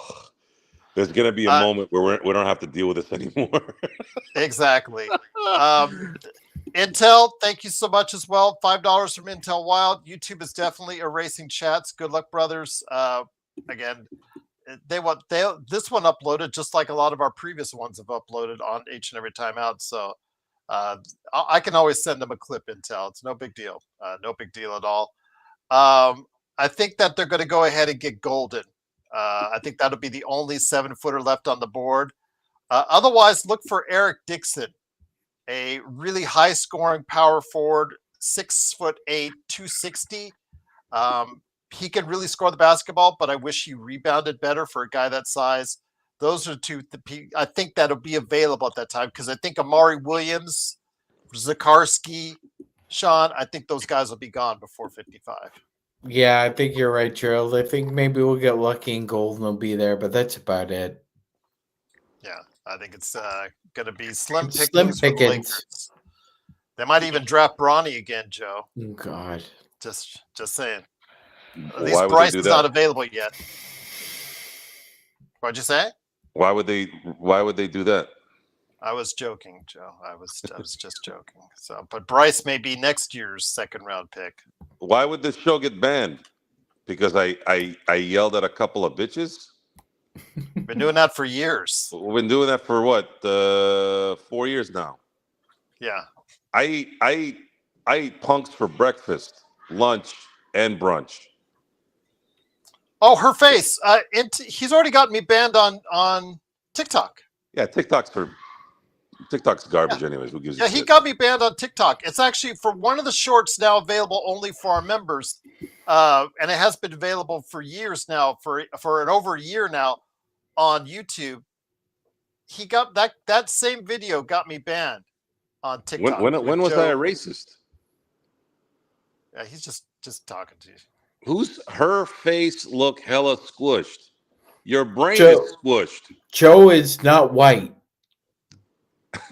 I know you think because he looks white, he's white. Joe is not white.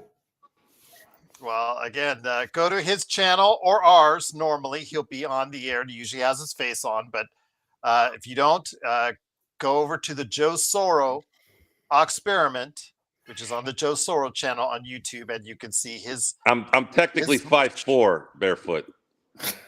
Okay. Yeah. No one 5'4" sounds like that. But yeah. No, I have seen Joe in person. He is not 5'4". He is a lot taller than that. No, Legend. I am not. I do not, under any circumstances, want to be that individual. But you're trying hard. You're trying hard and failing while doing so, Legend. So it is, of course, the Lakers Fast Break. You're Truly failing, appreciate you joining Legend. us. What is it about you and failure? Yes, I don't know. Well, who's this other schmuck? This squished guy acting like he's some kind of chaperone all of a sudden. Yeah. What are you, our mother or father? Like, what, what, you got a problem with what we're doing?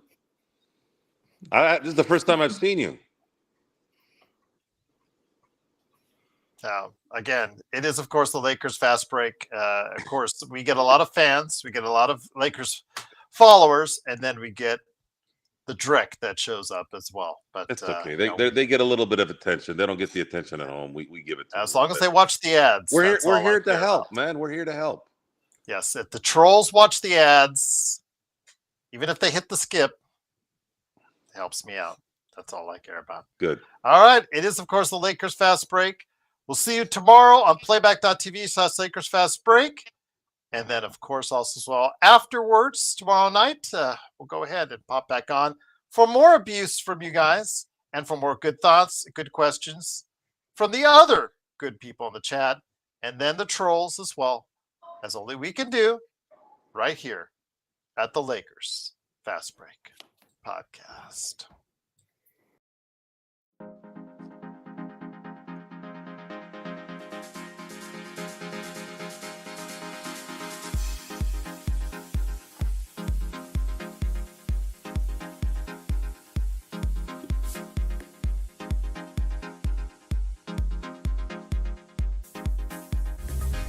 Bring something better than what you had tonight, Legend. You have Rice Krispie nuts.